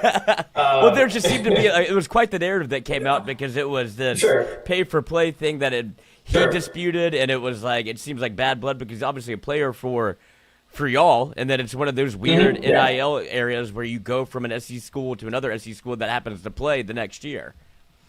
Yeah, no, it's a legitimate question. I'm just trying to figure out how I want to answer it. Look, Jack, put his time in here. He was a great player for us. Obviously, he's going to be on the other side, and Florida's seen this before with Trevor Etienne, and things are going to, things will be said on that football field between the players, I'm sure about it. But, the fan base obviously wasn't happy to see him go. And they're going to probably call him bad and everything else because, that's what fan bases do when one of your players leaves for, a rival program. And Florida's going through that with their basketball program too. Denzel Aberdeen, now in Kentucky. I mean, it's a wild era of college sports that we live in. That's for sure. And then just to close it out this morning, your score prediction and/or expectation for tomorrow night between LSU and Florida. Yeah, I'm going the Tigers. I don't see, I wrote down in my notes that Lagway, is going to have to go win Florida this football game, and I just haven't seen enough from him. I do think Florida's defense does a decent job. I'm going to go 24-13 Tigers. All right. Well, we appreciate your time. Thank you for joining us this morning, making some time for us to talk some football. Enjoy the game tomorrow night, and everybody make sure you check out what Nick has over at Gator Country if you are intrigued and his thoughts after the game tomorrow night. Thank you again, Nick. Yeah, man. Thanks for having me. There he is, Nick Marcino from Gator Country. He does some really good work over there. Gave some really good insight from Florida Gators. What was something that caught your ear? Not the Lloyd? most confident in his Florida bunch, Nope. huh? Not at all. I think there was one, I guess, term that he used that kind of caught everyone's attention, and it was a nightmare matchup. It's like, oh, okay. Well, that's nice to hear again. Yeah, well, that's one of the ends. Finally, LSU Yeah. it feels like LSU Yes. a little bit of a defense comes to play, and it's part of what we'll talk with Wilson Alexander because it is. It feels like the temperature of the room has changed because of what Harold Perkins has been able to do for you defensively, and whenever you have a matchup against a mobile quarterback and a quarterback that has been tabbed as a preseason Heisman favorite, somebody that they thought could take the country like nation by storm, take that next step from freshman to sophomore year. When you can counter with a Harold Perkins that is also looking to take the nation and like remind people of like who the fuck you think 7 is. Right. Like I think that's a part of that defense that you just kind of can't really put on paper or really quantify until you see it. Like the play against Cade Klubnik, nobody else can make that in the country. Yeah, no, it's one of one. It really is. And there are a few Hunter things. On the wrong side of the field.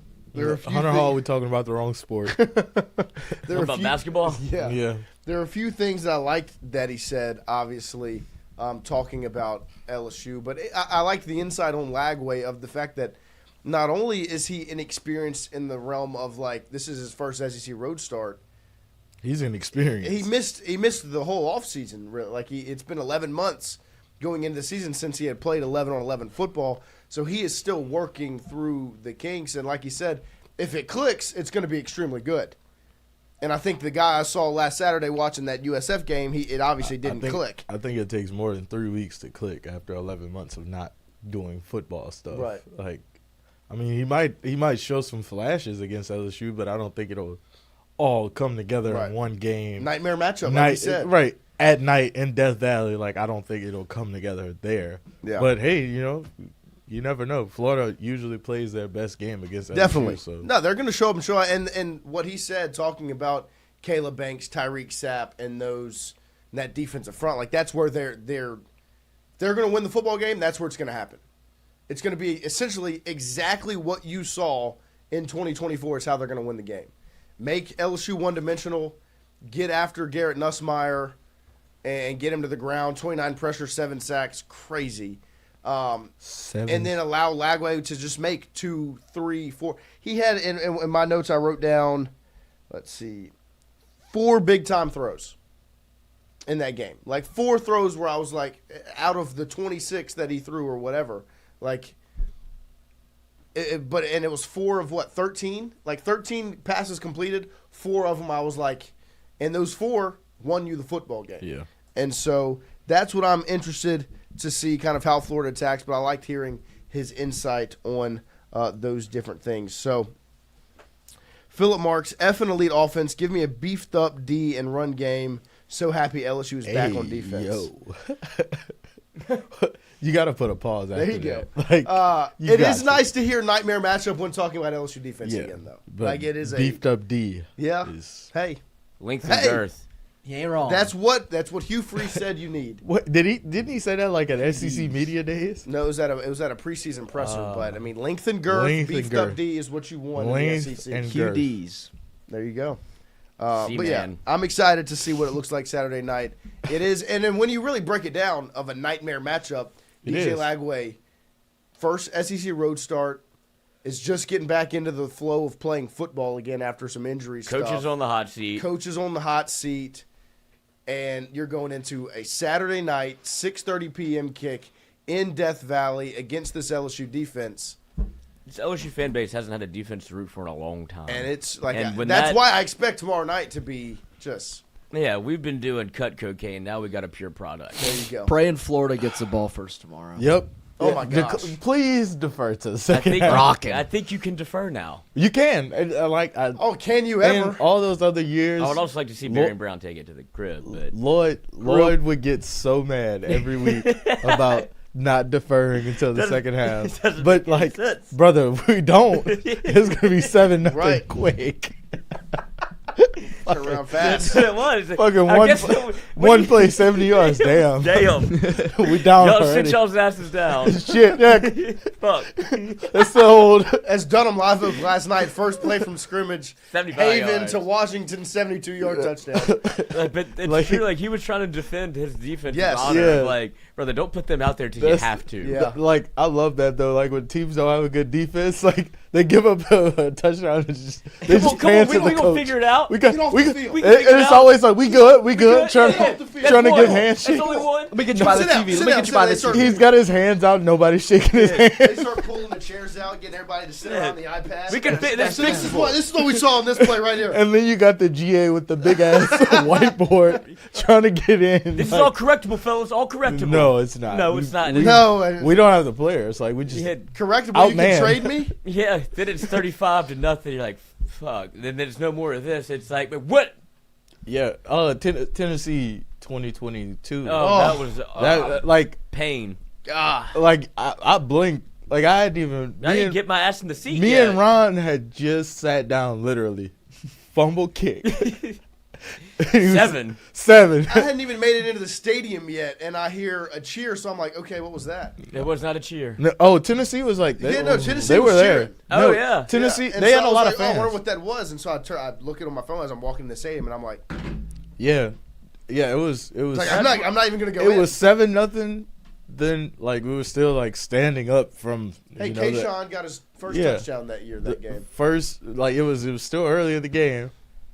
Offense goes 3 and out. Mm-hmm. Another 7, 14-0. 14. Ron's like, bro, they score again. We gotta go home. It's over. That was one of the more embarrassing days in Tiger Stadium because they took it over. That don't happen. Yeah. And Tennessee took that just, thing. They over. Rocky topped us. Rocky Top. That thing. That We It gave was them embarrassing. Rocky Top's still in my head. That was hell. Yeah, no, it Were was singing it? Oh yeah. Oh, bro, a they battle. were blaring that thing. Yeah, we got. After they scored a touchdown, Rocky Top's going We crazy. got I never experienced Me Tiger either. Stadium like No. that ever in my life. No. And I don't know if And it you was ever weird, truly too. will. It 11 felt a.m. like- kick. It was Right. a weird It game. felt like my dog died, and It- then like it I had was 2 odd. dogs, and the other one ran away. Yeah. Like, shit, man. Like, Or so, it got uglier quick. or somebody took my dog. Right, It was like- he likes me more. And they stole my bike. Like Yeah. shit. Riding around the neighborhood, like, damn, this is my Like, house. They literally came in LSU's house, put their feet on the table, and was like, Why don't you Right. make me something to eat? "Yeah, like cook something." Sandwich. Yeah. No, no, fuck that. I need a meal. Yeah, I'm hungry. Yeah, like Shit. cook a fucking gravy, And then when dog. they're ready to leave, they're like, "You got a bike?" Yeah. All right. Yeah. No, Give car. me your keys. Yeah. Yeah. Where's the car at, dog? Get pulled around. Let me get the Rari real quick. Golly. Gordon, pull that Cullinan up. Yeah, but that's the opposite. Like I think at LSU, It's gonna because be- I've yeah. never, like you said, I've never really Right. experienced that. It's usually have been very competitive games in Tiger Stadium. If you lose, you lose.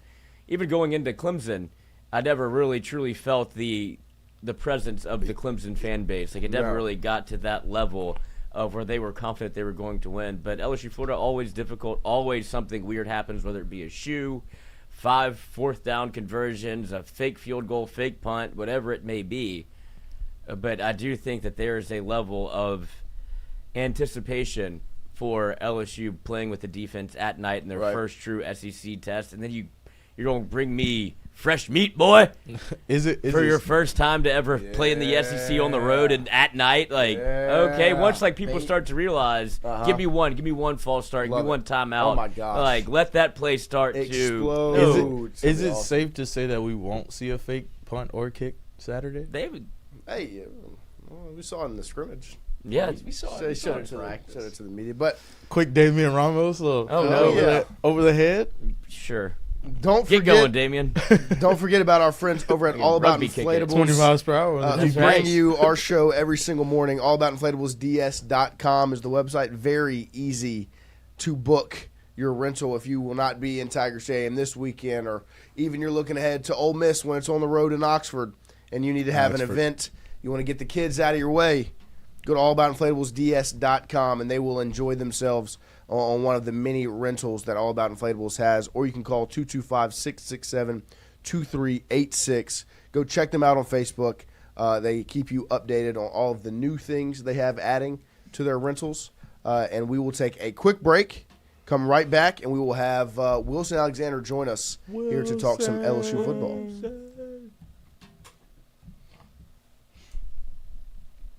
Wardos was created in honor of Alan Ward Granning III, fondly known by family and friends as Wardo. In 2019, the oldest brother of the tribe passed away unexpectedly. His remaining siblings and loved ones wanted to honor his memory in a special way. In 2022, Ward's family decided to combine the need for a sandwich shop in downtown Natchez with a desire to pay tribute to Ward's love of good friends, good times, and great food. Through blood, sweat, tears, and countless hours of hard work, Wardo's was born.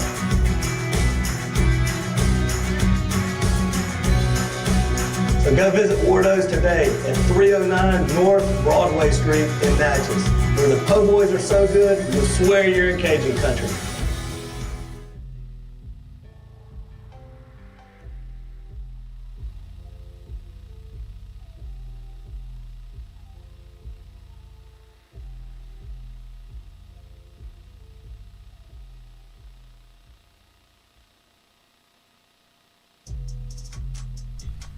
Sorry, Wilson, if you had to hear that. This morning, as we are rolling through hour number 2 here on Tingle & Co., we have one of our favorites, Wilson Alexander from The Advocate, joining us after an excellent write-up, giving some insight into the path of Harold Perkins Jr. Wilson, good morning. Thank you for joining us. Good morning, y'all. How you doing? We're doing well, Excellent. Appreciate you making some time for us. I want to get it started talking about Harold Perkins a little bit. Obviously, it's been a long road for Harold. You did an excellent job on the write-up that you got out yesterday, giving some insight to his journey. And I just wanted to kind of open the floor to you to talk a little bit about Harold, his journey, and kind of your expectations for him as the season continues on. Well, yeah, thanks for having me on, and I appreciate you bringing it up. Harold and I got to sit down for about 45 minutes one day in camp, and it was probably the most open that I've ever heard him, having covered his entire LSU career now. He talked a lot about the injury, coming back from that, what it took to kind of get out of the dark space that he fell into immediately afterward. Just, he's a guy can be really upbeat. He's got this easygoing smile. He's pretty endearing. And for everybody around him, one of the words that his uncle described him as is bubbly. And for everyone around him, all of a sudden, it was very odd to see him pretty down in the dumps. But this was the first time that he had ever suffered a major injury. And the first time he'd ever needed surgery for something, anything like that. And it was also, he had planned to leave LSU in 3 years originally, like going into last season, like that's probably going to be it. But then the injury happens, and obviously now he's back, and that's really a major reason why. And so, he's now at this place where playing the star position, he feels where he's at the most comfortable spot. He thinks it's better suited for him. We got into the stuff with inside linebacker, and we can talk more about that if y'all like. But now that he's at this spot and playing in a defense that's got a lot more talent around him, I think he feels less pressure to have to feel like he has to do everything, even though the coaches never made him think that he had to do everything. That's just sort of how Harold's mind works. And, one of the things that Week said to us earlier this week is that, he watched Harold when Harold was a freshman, at the time was a recruit, and then obviously played with him for 2 years, and he says that he's better now than he was as a freshman. And, you would think that obviously as a senior you should be better than you were as a freshman, but we've been waiting for 2 years for him to be better than he was as a freshman. And it seems like this will finally be the year that actually happens. I was fascinated because Harold Perkins has been sort of a bit of an enigma around LSU with the media, and it feels like nobody can really get insider access or really get him for a sit-down. What were your expectations going into that conversation and what you kind of wanted to get out of it? Because it feels like you got more access or pulled more out of him than anybody has in his tenure at LSU so far. Yeah, maybe it's one of those things where just as you get older, you get more comfortable. Maybe he's... Because I would imagine you all have a lot in common. I don't know that we have hardly anything in common. Wilson, so you mean to tell me you don't have girls? Other than I can run like a 4.342. Right. Gosh, if I ran the 40, it'd be like 5 something. I don't even know. Harold's so fast. What's about now? Like, why now he sort of feels like he's opened up? But we see that sometimes with players, whereas they get older and later into their careers, they actually start to feel more comfortable talking about themselves and talking in front of the media. He was still fairly clipped in answers when he was in a scrum a few weeks after we spoke, before the first game. Maybe it's one of those things also where, one-on-one, it's a lot easier to talk to somebody than it would be when you're talking to a whole group of people. And Harold would let his personality come out in the past, but I think this was the first time where he really sort of said what was really on his mind, and he gave some pretty insightful answers into sort of what he went through over the past year and where he's at now in his career. And yeah, my expectations. But I tried to go into any interview without any expectations and just sort of see where it takes us. And this one, luckily he was just sort of willing and open to speaking about himself. And obviously kind of on the Harold Perkins point, because he's been such a big piece of it. But, in our time, my time covering the program and knowing you, we've never been able to sit and talk about how good of a defense LSU has had. And now they have a defense that's been beyond impressive through 2 weeks and doesn't show any signs of stopping. I wanted to get your thoughts of this LSU defense led by Blake Baker and kind of what you've seen through the first 2 weeks and your expectations moving forward. They got guys in the secondary that can actually play man coverage and be out on an island. I mean, man sort of lane, I think, in particular, but the safety play is a lot better as well. And that's made a huge difference because that's the way that Blake wants to have his defenses run is man coverage on the back end, and then you can really send people up front. But you really can't send people up front if you're not able to sort of stick in the secondary. And so I think that's made a huge difference for them so far, especially in the Clemson game. And I think we'll continue to see that moving forward. The thing that I'm most curious to sort of see as we get into SEC play, and the thing that will probably be the most critical, though, is the run defense. The run defense has been really good so far. How is that going to look when you start to get into SEC play? I think is a big sort of just question because the competition ratchets up, and they did a great job of it against Clemson, but Clemson didn't necessarily have any top running backs. So Jay Baugh here on Saturday is a test and one that they're going to need to pass because if they can stop the run, then I think everything will fall into place the rest of the way. But the blitzes have been dialed up at the right times and have been successful. They've got those guys flying around and playing with a lot of confidence. And if the defense is really as good as it looks, if it's like a top 10 national defense, then that can, even with the offense kind of scuffling right now, that can carry them a long way. Back on, and I think some of this has to do with maybe how that interview went and the confidence that you could feel from Harold Perkins. But do you think it's because it feels like he finally found a home at that star position? And how much was he, I guess, kind of showing that confidence whenever he was talking to you? Because it felt very open about him talking about his position, where it went from obviously stellar freshman year to sophomore year. It felt like they tried to square peg, round hole. Then the injury, and now it felt like he was almost like homeless in a sense. But then you get the installation of him having the conversation with Blake Baker of telling him that I want to play star. Have you seen a marked difference in him since that change? Harold would tell you and has told me repeatedly that he would play any position that you put him at. One of his quotes in there was, "I'll play nose guard if that's where they want me to play." And he has always said that. I kept trying to kind of figure out and ask him, like, was this, like, did you want to play inside linebacker? Were you asking for that? And it was really more of a joint decision. Like the coaches, that's where they wanted him. I mean, that's where House obviously wanted him, but that's not even where Baker wanted him. And then Harold was willing to go along with that, and he was fine with it. And that was the idea when he was being recruited to LSU, was that he was going to play inside linebacker. So they kept trying that. And when I asked Harold, like, maybe why did that not quite work for you? He goes, I don't know that it didn't work. I just, I think his quote was different strokes for different folks, and that he kind of, tried to brush off the idea that he wasn't able to play it, because he still might need to try to play it at the next level potentially. But that it was sort of something that he thinks with Starr, he's able to see what's happening, go and react. He's playing out in space, which is where he feels most comfortable.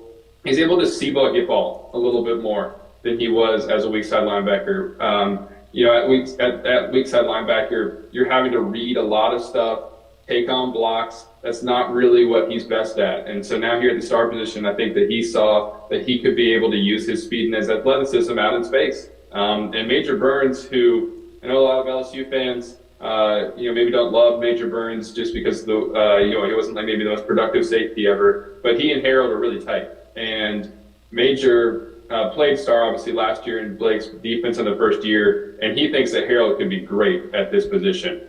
He said that he can shut down anywhere from 50 to 75% of the field playing there, because you're out in so much space, and Harold can cover so much ground seems to be really well suited for him. And then turning the page to offense a little bit, obviously it looked pretty crisp on August 30th against Clemson, and then it was a little more rough last Saturday, especially with the loss of Braelin Moore. It appears as if he's going to be good to go Saturday night. What are your expectations for the LSU offense against Florida? I have no expectations. We'll see. Just because I don't know what to expect from this group. Right. I mean, they looked, I thought, solid, and I expected them to take a step forward against Louisiana Tech, and then they took a step back. And I feel like the pieces are there for this to be an effective offense. I don't know that it's going to be a top 20 offense at the end of the year or anything like that, but it's at least like they should be able to complement what this defense does. And if they do, then again, LSU can be a playoff contender. And who knows, maybe even more than that. But the offense has to be able to complement, and right now they're not complementing. And that's really just what I want to see is, I would love it if they could take over the game. That's not my expectation. My expectation is for them to be able to do enough right now, and then we'll adjust those expectations accordingly if they start to pick things up a little bit more. They need to hit some shots in the deep passing game. I need to see them run the ball efficiently, not just pop explosive plays here and there, but actually just be able to pick up 5-6 yards at a time. And I thought they did a better job of that against Clemson than they did against Louisiana Tech. And so I go into this game without any necessarily expectations, just because they haven't been fully formed yet. And on the same kind of note, talking about Braelin Moore, is he the second most important player maybe on the team after Garrett Nussmeier? Harold Perkins. Ooh. I don't know about second, but oh gosh. I'm trying to think through, because Mansour Delane comes to mind. He's Harold up Perkins. there in terms of importance for sure. Perkins is important.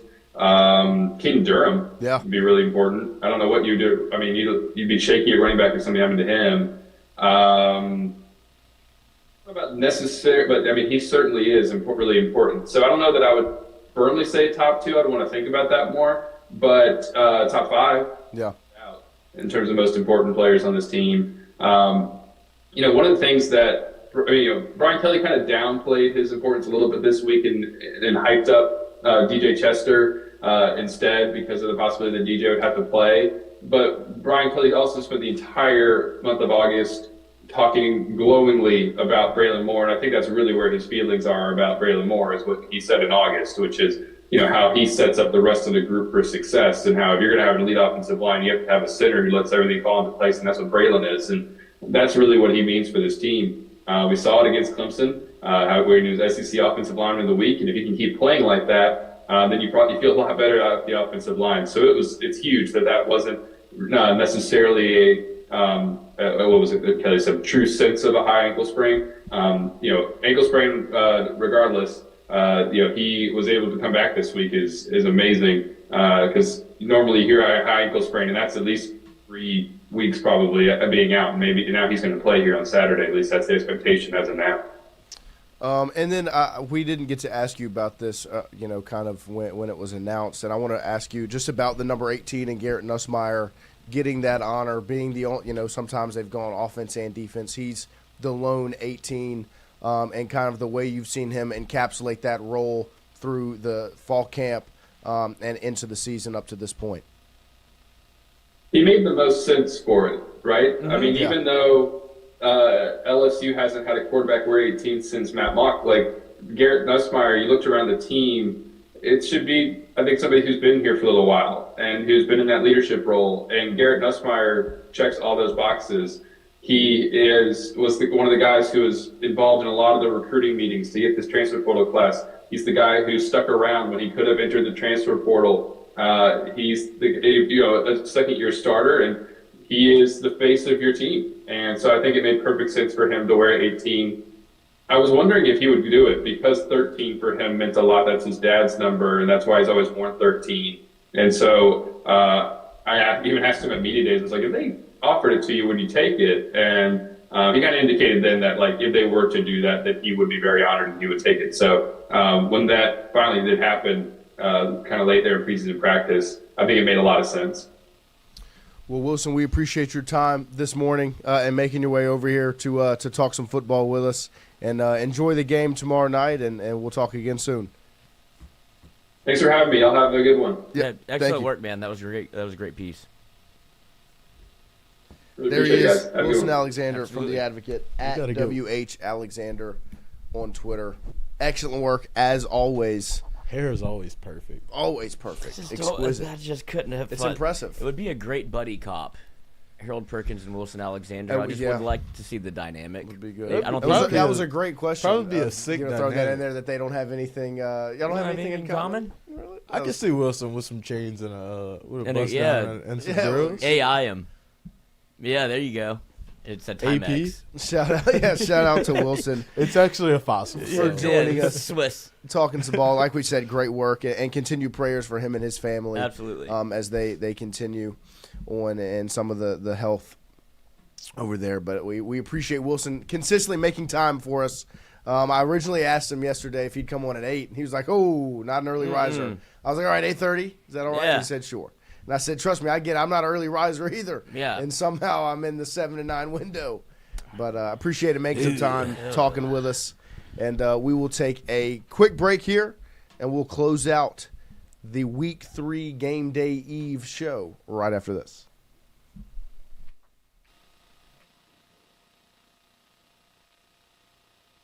Hey, Miss Lou, come visit us, Tom and Wright Granding at Go Martin on the Go Deli. Go Martin has clean restrooms, community coffee, an awesome beer cave, and a great selection of anything you may need.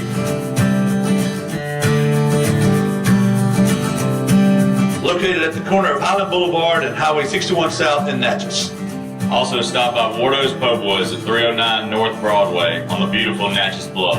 Where everyone is family.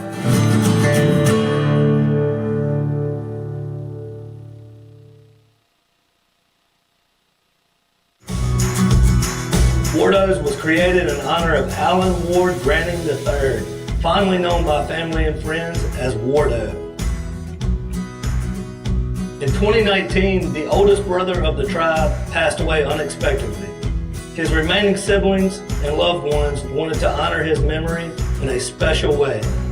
In 2022, Ward's family decided to combine the need for a sandwich shop in downtown Natchez with a desire to pay tribute to Ward's love of good friends, good times, and great food. Through blood, sweat, tears, and countless hours of hard work, Wardo's was born.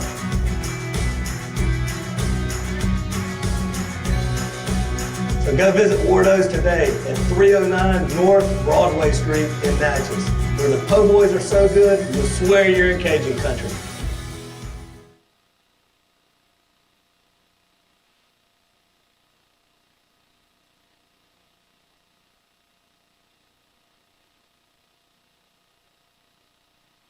comes to your home, the roof over your head matters.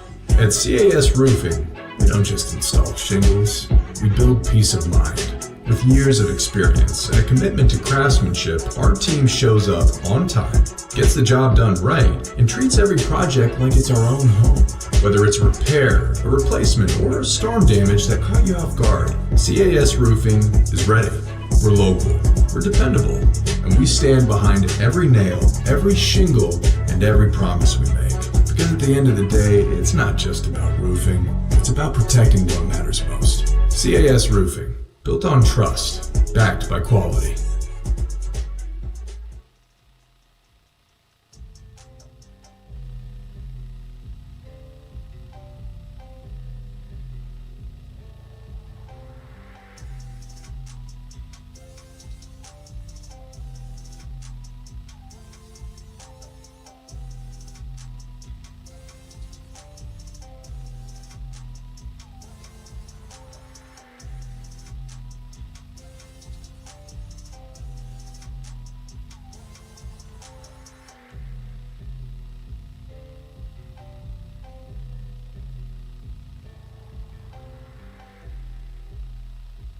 All right, welcome back here as we close out hour number 2 on this Friday morning, and we've got one of our friends making their way back, first time in the new studio. Yes, first time in the new studio. Making their way back to join us, Gloria McConnell-Passman from Black Dress Productions. Good morning. Thank you for joining us. Thanks for having me. Excited to be here this morning. Yes, so event tonight. Yes. As we're here to promote a little bit. Yes. Let everybody know what's going on tonight.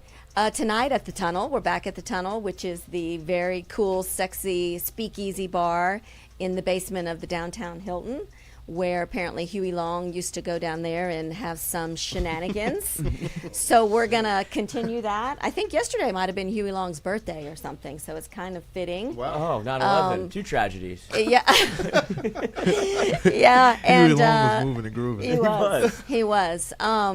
And 3 shows. We have an early bird at 5:45 that's sold out, and we have a feature at 8, which is also sold out. But then we have our late night show, which is, of course, for the night owls, the cool people, the young people maybe. I don't know, maybe some of the older folks too. Come on, over at 10:15, and there's still some tickets left for that show. So it's a great lineup. It's Brandon Bruffett, who's been here before. Y'all have met him. He's doing a lot of work, producing a lot of shows, doing a lot of shows himself. Will Merrow, we call him the General of Baton Rouge comedy. He's an amazing comic, and he's been doing a lot of shows, not just in Louisiana, but he's been on the road as well. And then J.Q. Palms, who is a New Orleans comedian, and she recently opened for Tim Meadows at the Manship. Awesome. So if you were at the Manship and remember the comedian with the funny song and the ukulele, that was J.Q. She did great. I think she outperformed Tim Meadows. Oh, yeah? For sure. Yeah. Who's kind of a jerk. No. Yeah. Yeah. Idols become your rivals quick. Yeah. So Tim Meadows, if you're watching this, you're a jerk. Damn. And not that funny. I don't know how you got to where you are. Right. So yeah, we'll be there, and me, of course, I'll be performing as well. But we're excited. The Tunnel, this is, I think, the 4th show we've done at the Tunnel. So we've become kind of a feature there. Brandon Bruffett and I, and then we invite 2 other comedians. And then in October, they're doing something called Laughs on the Levee. So that Hilton also has a venue called 121. I don't know if you're familiar with it.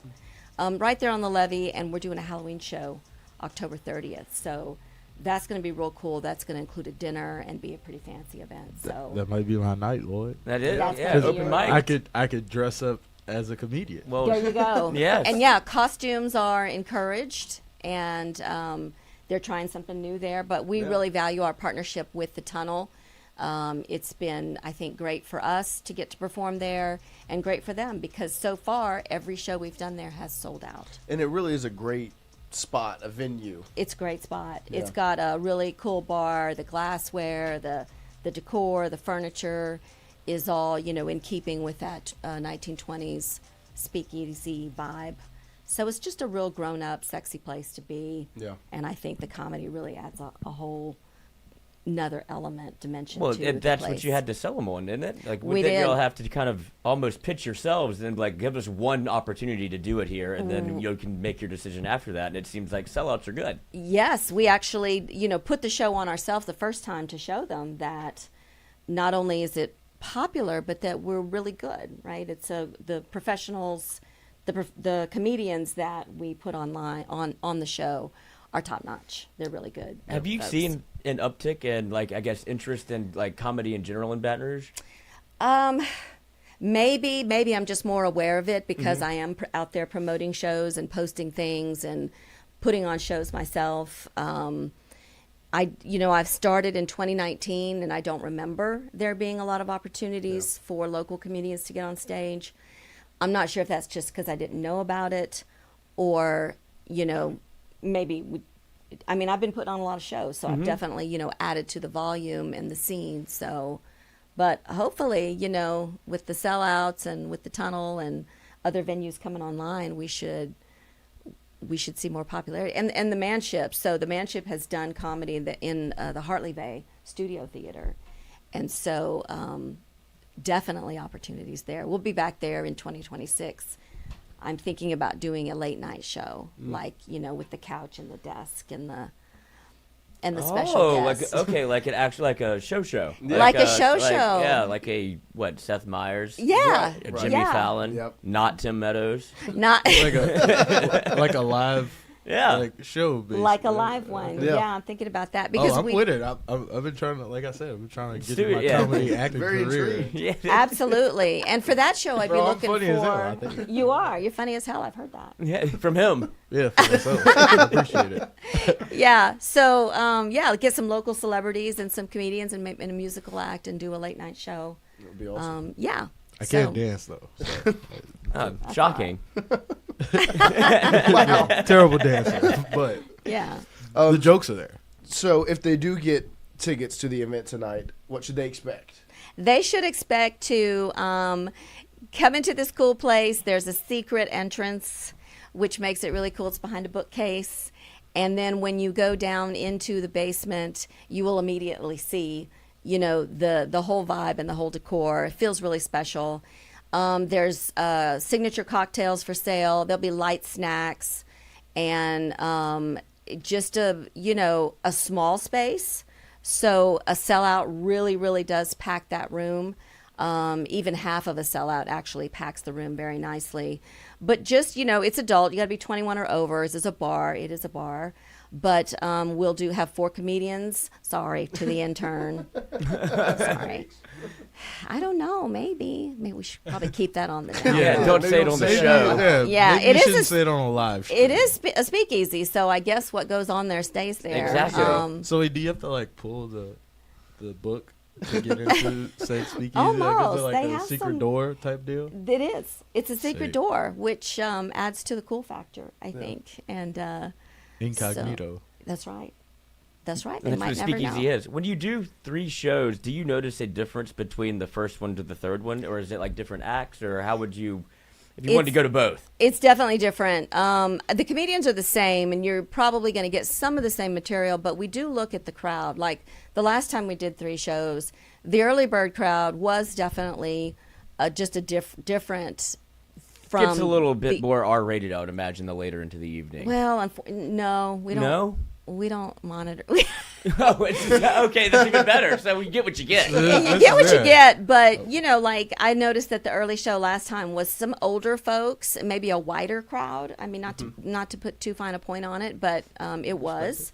And then the mid-level show seemed like more people that really were there, maybe more comedy fans who are more accustomed to an 8 o'clock show, and then the late night show was definitely a date night show. Yes, yeah, that's my group right there. And we did see a younger. Date, bro? We did see a younger crowd there, and more black people there. CPT. There you go. Yeah. Yeah, you because gotta get there late. Yeah, we ain't going to the early show. Well, because.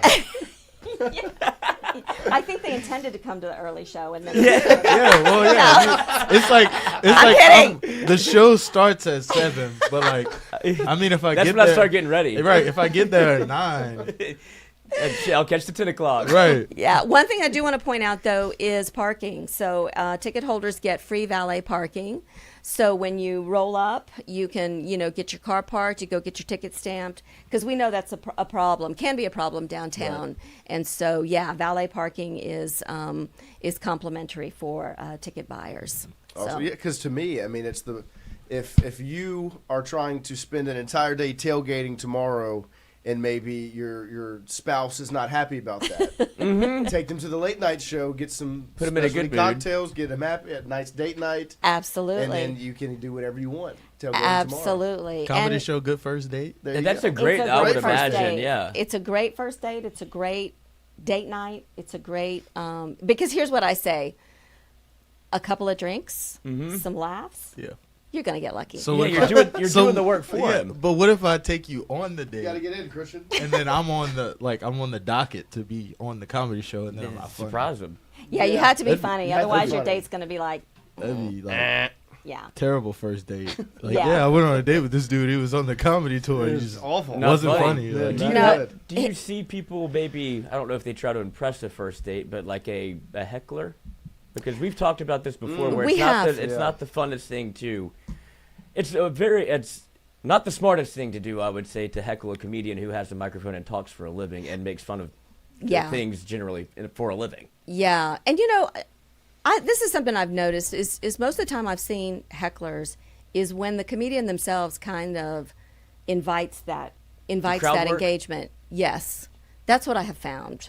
And so if you're going to do crowd work, then you have to be ready for the heckler. Yeah. You really do. I'm always ready for it. Yeah. Okay. So what you do, here's the impressive part. What you do is you connect with me and you say, look, I'm going on a first date. I really want to impress this girl. And then we hang out with you like we're friends. And she's going to be like, this guy is in the super know. cool. Yeah. He's got comedian friends. Yeah.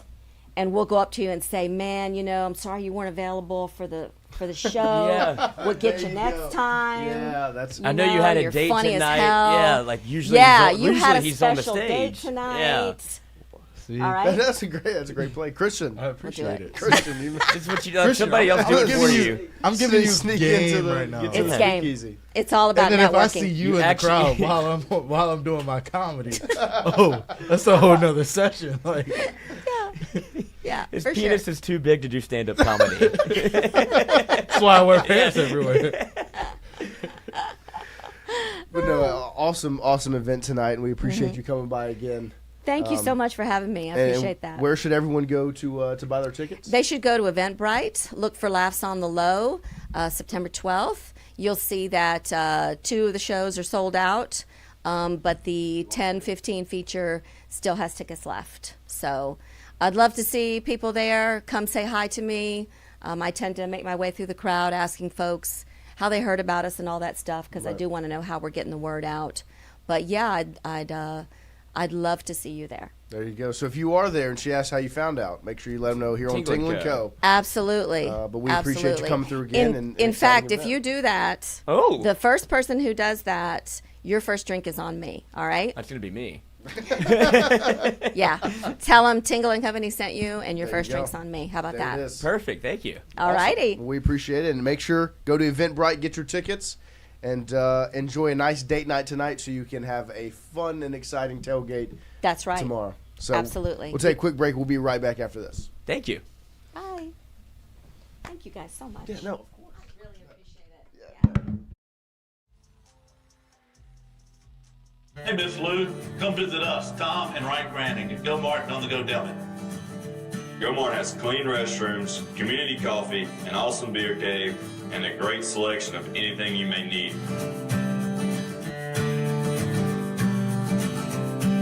Located at the corner of Highland Boulevard and Highway 61 South in Natchez. Also stop by Wardo's Po' Boys at 309 North Broadway on the beautiful Natchez Bluff. Where everyone is family.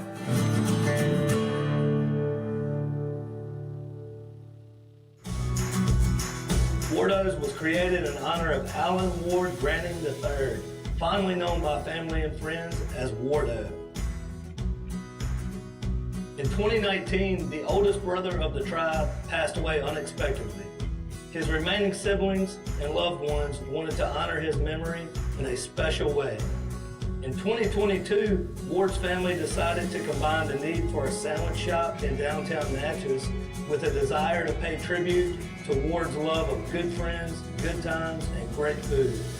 Through blood, sweat, tears, and countless hours of hard work, Wardo's was born.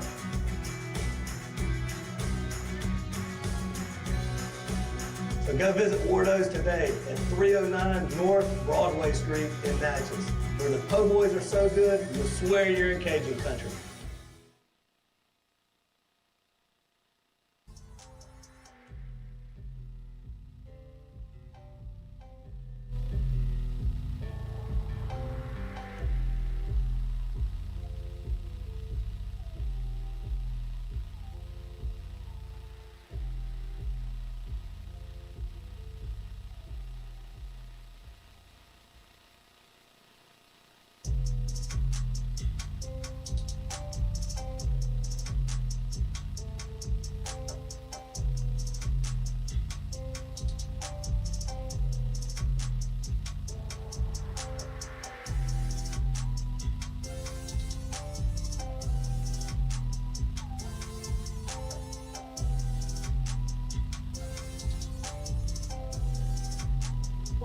All right, welcome back here on this Friday morning as LSU, Florida, Saturday night in Death Valley. Thank you very much to all of you for joining us, hanging out with us. Game Shout day out Eve. to Gloria McConnell Passman for coming into the studio once again. Did you just ask about my... Gage did ask, about some construction equipment in the chat. Your hammer? He has a hammer. I mean, Rower or you a shower? Actual lady, buddy. Whoa. Got one. He got one. There you go. Damn, Christian. That's all right. You really... like. Joke's on you, I don't But got one. I do remember Hunter Hall saying You don't that he have a doesn't mom? think we're going to complete the Athletic Connections today. Oh, Talking well. about a mess. So we'll Oh, have is to it see. Canada Day, buddy? I don't think so. That's right. Mexico Day. Let's take it south of the border. Is it really? Gulf of I don't Gulf know of what it America. What is today? The November 12th?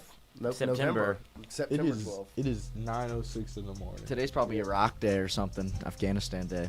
A Dude, rock let's- day. let's- Okay, what let's does see. that mean? Stop, Let's stop, see too what far. national No, holiday it let's is. go ahead and cut that out. Stop that. Maybe don't say that. I don't get it. Today is National Chocolate Milkshake Day. Let's There you go. It brings all the boys to the yard. National Video Game Day. Oh, brings all the girls away from you. National Day of Encouragement. Christian. you go. Encourage us to do this. National Report Medicaid Fraud Day. Lloyd! Big baby. And National Hug and High Five Day. Oh, I'm taking your insurance away. Here's a hug and a high five. You figure it out. Let's see. Bread of buns. Handlebar, Mustache, break, horseshoe, no. saddlebag, No. mm. Inside the park home run. 3-run home run, walk-off solo home run. Walk-off home run, inside the park home run. Hunter Hall. I see. Comets, rockets, Handlebar, chain, shock, break. star, It doesn't say rock, it says rockers. rocker is shit. Okay. Rockers. Handlebar, chain, shock, break. Yeah, I think that's a bike. Handlebar, chain, shock, brake. Then you have Oh, you idiot. idiot. Horseshoe, saddle. Oh wait. The horseshoe is a stadium. Mm-hmm. I thought Oh, Ohio State. Arrowhead. And then, let's see, what's another one? The That- Star. The star. Maybe. But you got a star, comet. Soul. that's a stadium.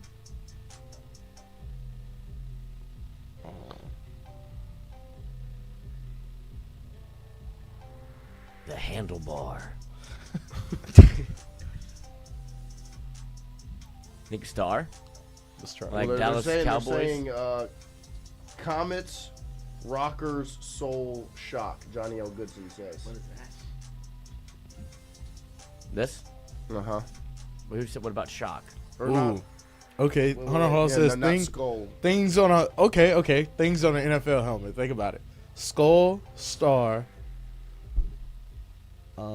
Shock. Arrowhead. a shock, And a horseshoe. and a horseshoe. This? No, shock. No, shock.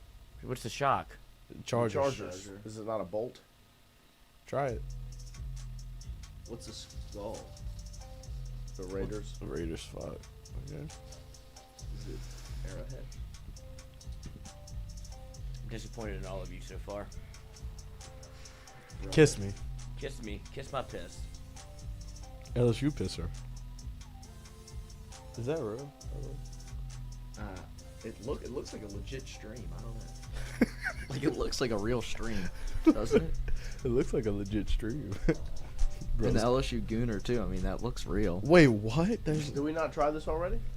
There's LSU. Yeah, we did that one. Because to me, like, Still good.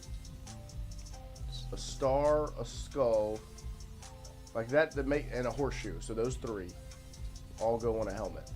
Dallas Cowboys, the Raiders. Is it Arrowhead?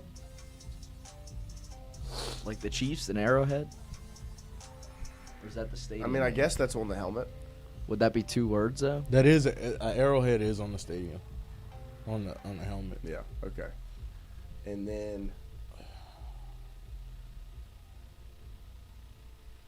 okay. Somebody did say NFL or former WNBA team names. So Comets, Shock, The Rockers. Soul. That's the ones I go with. yeah, because brake, chain, handlebar, saddle. Yep. Yep. There we go. We did it, guys. bit of I thought it was a methamphetamine. bicycle seat, not a saddle. Well, it's different words. Hulk Hogan. Oh, brother. Brother! What's up, brother? You gotta ride that motorcycle. I guess he's dead, isn't he? Damn. Oh, you think Doctus is your Pulled it off. Wow. Whew. We did have to lock in for that one, so fair enough. Fair enough. Fair enough. Many cooks in the Yeah, kitchen. very. Mr. Hunter Hall. Like, Yeah. damn. Wait, did he die in September or did he die in He August? died last month. July, huh? Okay. You know, he could have been the. He got the first call to be the George Foreman Grill, and he missed it. Wait, what do you mean? Hulk Hogan was supposed to be the face of the Foreman Grill. It was going to be the Hulkster. Let's Oh. go. Interesting. And then George Foreman was like, I'll take that call. I'll be having that. It's kind of like Shaq turning down And Starbucks. then Hulk. Yeah, well, got a, Shaq owns Papa John's now. Yeah, dog. he's and good. He's all right. And he has his own candy. doing Speaking okay. of Shaq, Oh my Keanu gosh. Reeves. Keanu Reeves and what's her name? Is that Katy Perry? Meghan Markle? Cher. I got one. Let's go. I said it first. It's definitely Keanu Reeves and Cher. I knew. Chair. What a Or good no, name. not Cher. It's Celine Dion. Matt Got it Damon. mixed up. Matt Damon. Matthew Damon. Matt Damon. Celine Dion. There it is. And then it's boom. Good. All right, Boom we can bang quit. pow. Oh, Boom bang pow. 12 minutes ago, Nuss just signed to Nike. Nice. 2 claps. Ready. Bayou built. Anquan Who's the- Bolden, NFC North. Who's in Ravens? the NFC North? No.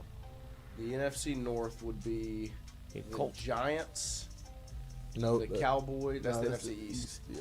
NFC North. Would NFC be, is north is Packers, yes. Packers, Bears, Lions, Vikings. yeah. I have no idea what team he plays final in the NFL game With- the Lions. Who said that? Yeah, Jokic. he Yeah. did. He did With play the for the Lions. Lions. Detroit Lions. Sad. This European forward averaged over 18 points per game for the Pacers, Jazz, and Pistons from 2017 to 2023. That's a good one. Pacers, Jazz, and Pistons. It's more of a you question, Noah. I don't really watch NBA like that. 18's a lot. No. Sabonis? Sabonis played for the. He was on the Kings in 23, I think. Yeah. Pacers, Jazz, Pistons. Is it Bogdanovich? No, he's still in the league. But that's not saying he's retired. Yeah. I think I mean Bogdanovich. Bojan or Bogdan? Bogdan got to the wrong. That might have been Bojan. Qatar. Bojan Bogdanovich. That's an insane name. Norway? No. Iceland. Nice. I don't like the way he typed that in. Iceland? All caps. Iceland. You didn't say land. It probably They're coming is. to get us? I think it is. Missoula, Great Falls, and Booty It is. Butte. It's Bojan. of this U.S. state that Butte, Montana. west of Mississippi. Wow, that's a real weird way to describe it. West of Mississippi. Yeah, It's very niche. so it's half the country. I know y'all don't know about Butte, Montana. The Big Fish has been a sandwich offered by this fast food chain. And the Whaler. Is it Long John Silver's? It's gotta be. No idea. The Whaler. I've never had Long John Silver's. Come on. Fuck! Come on, Long John. Come on! James Cameron, this cult favorite Fox sci-fi action drama star Jessica Alba as Jenna James. BK. Oh. Back. Or was it Burger King? Qatar. Ah. Jessica Alba as genetically enhanced transgenic super soldier and ran from 2000 to 2002. I wouldn't care. I still would. Where's BB at? Where's BB at? This is insane. Transgenic. Dark Angel. Nugenics. Progenics. Please believe. I'm going to look it up now. Just continue on with this first. Dark Angel. Dark Angle. Oh, this is Logan. Yeah. She is no longer 12. This guy. Oh my god.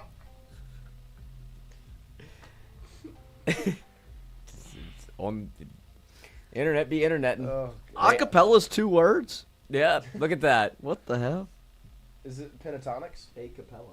Yeah, it Clint is. Capella. Paint. Paint. Bohan. Yeah, try Bohan. I know we know the other ones. It is Bohan. It is Bohan. I knew it was Bogdanovich. It was the wrong Bohan Bogdanovich. Bogdanovich.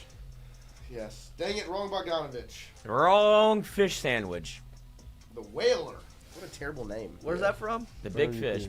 Burger King. BK. Big Lent sandwich. Oh, Brian Burgess was at the cardiologist. How's your heart, BB? Get ready, get that thing primed and proper for Yeah, tomorrow. good time. It was good timing to check it today ahead of tomorrow night.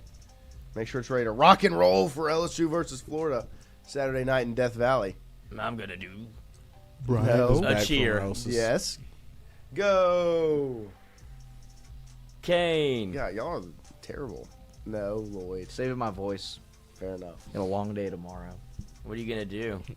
Not drink too much. He's not gonna do anything. And then go cheer on LSU. 100 damn she bads and go to the game.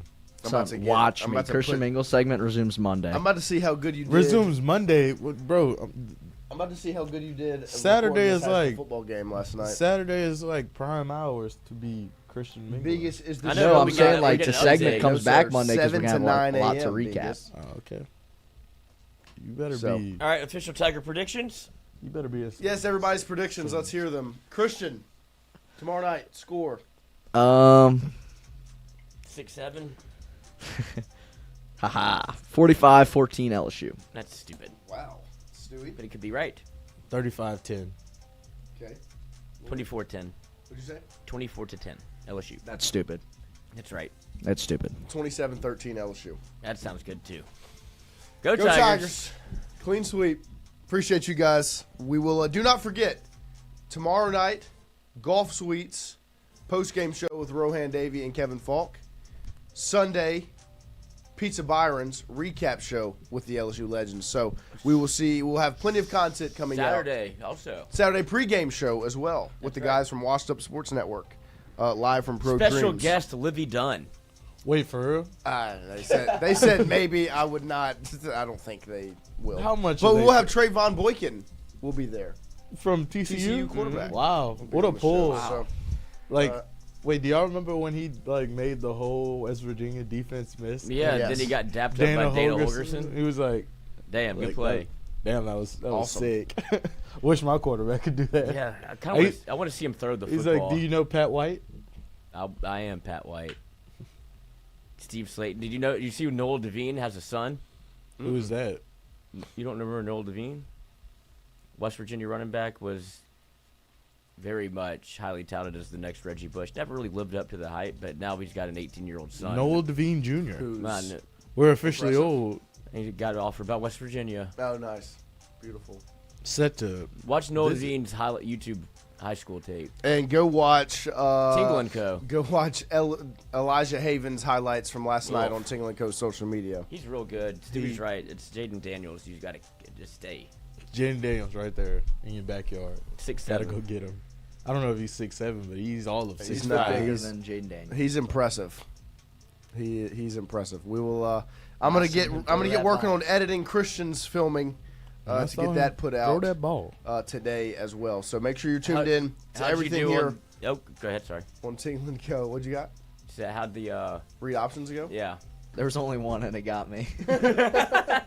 They ran the pitch option, the original option. Yeah, they ran that, so I was able to follow it, and I saw the ball. But no, there was one. You'll see it. It gets me, and it's like, Christian, you see the ball, man. But I know I was like, I rewatched the video. I'm like, dude, you literally see the ball. Why are we following the quarterback? I did get mad at myself for that one because I started laughing right afterwards. Can't use this. No, gonna have to delete it. But I tell you what. Watching the Elijah Haven clips from last night, I will be insufferable. Must have.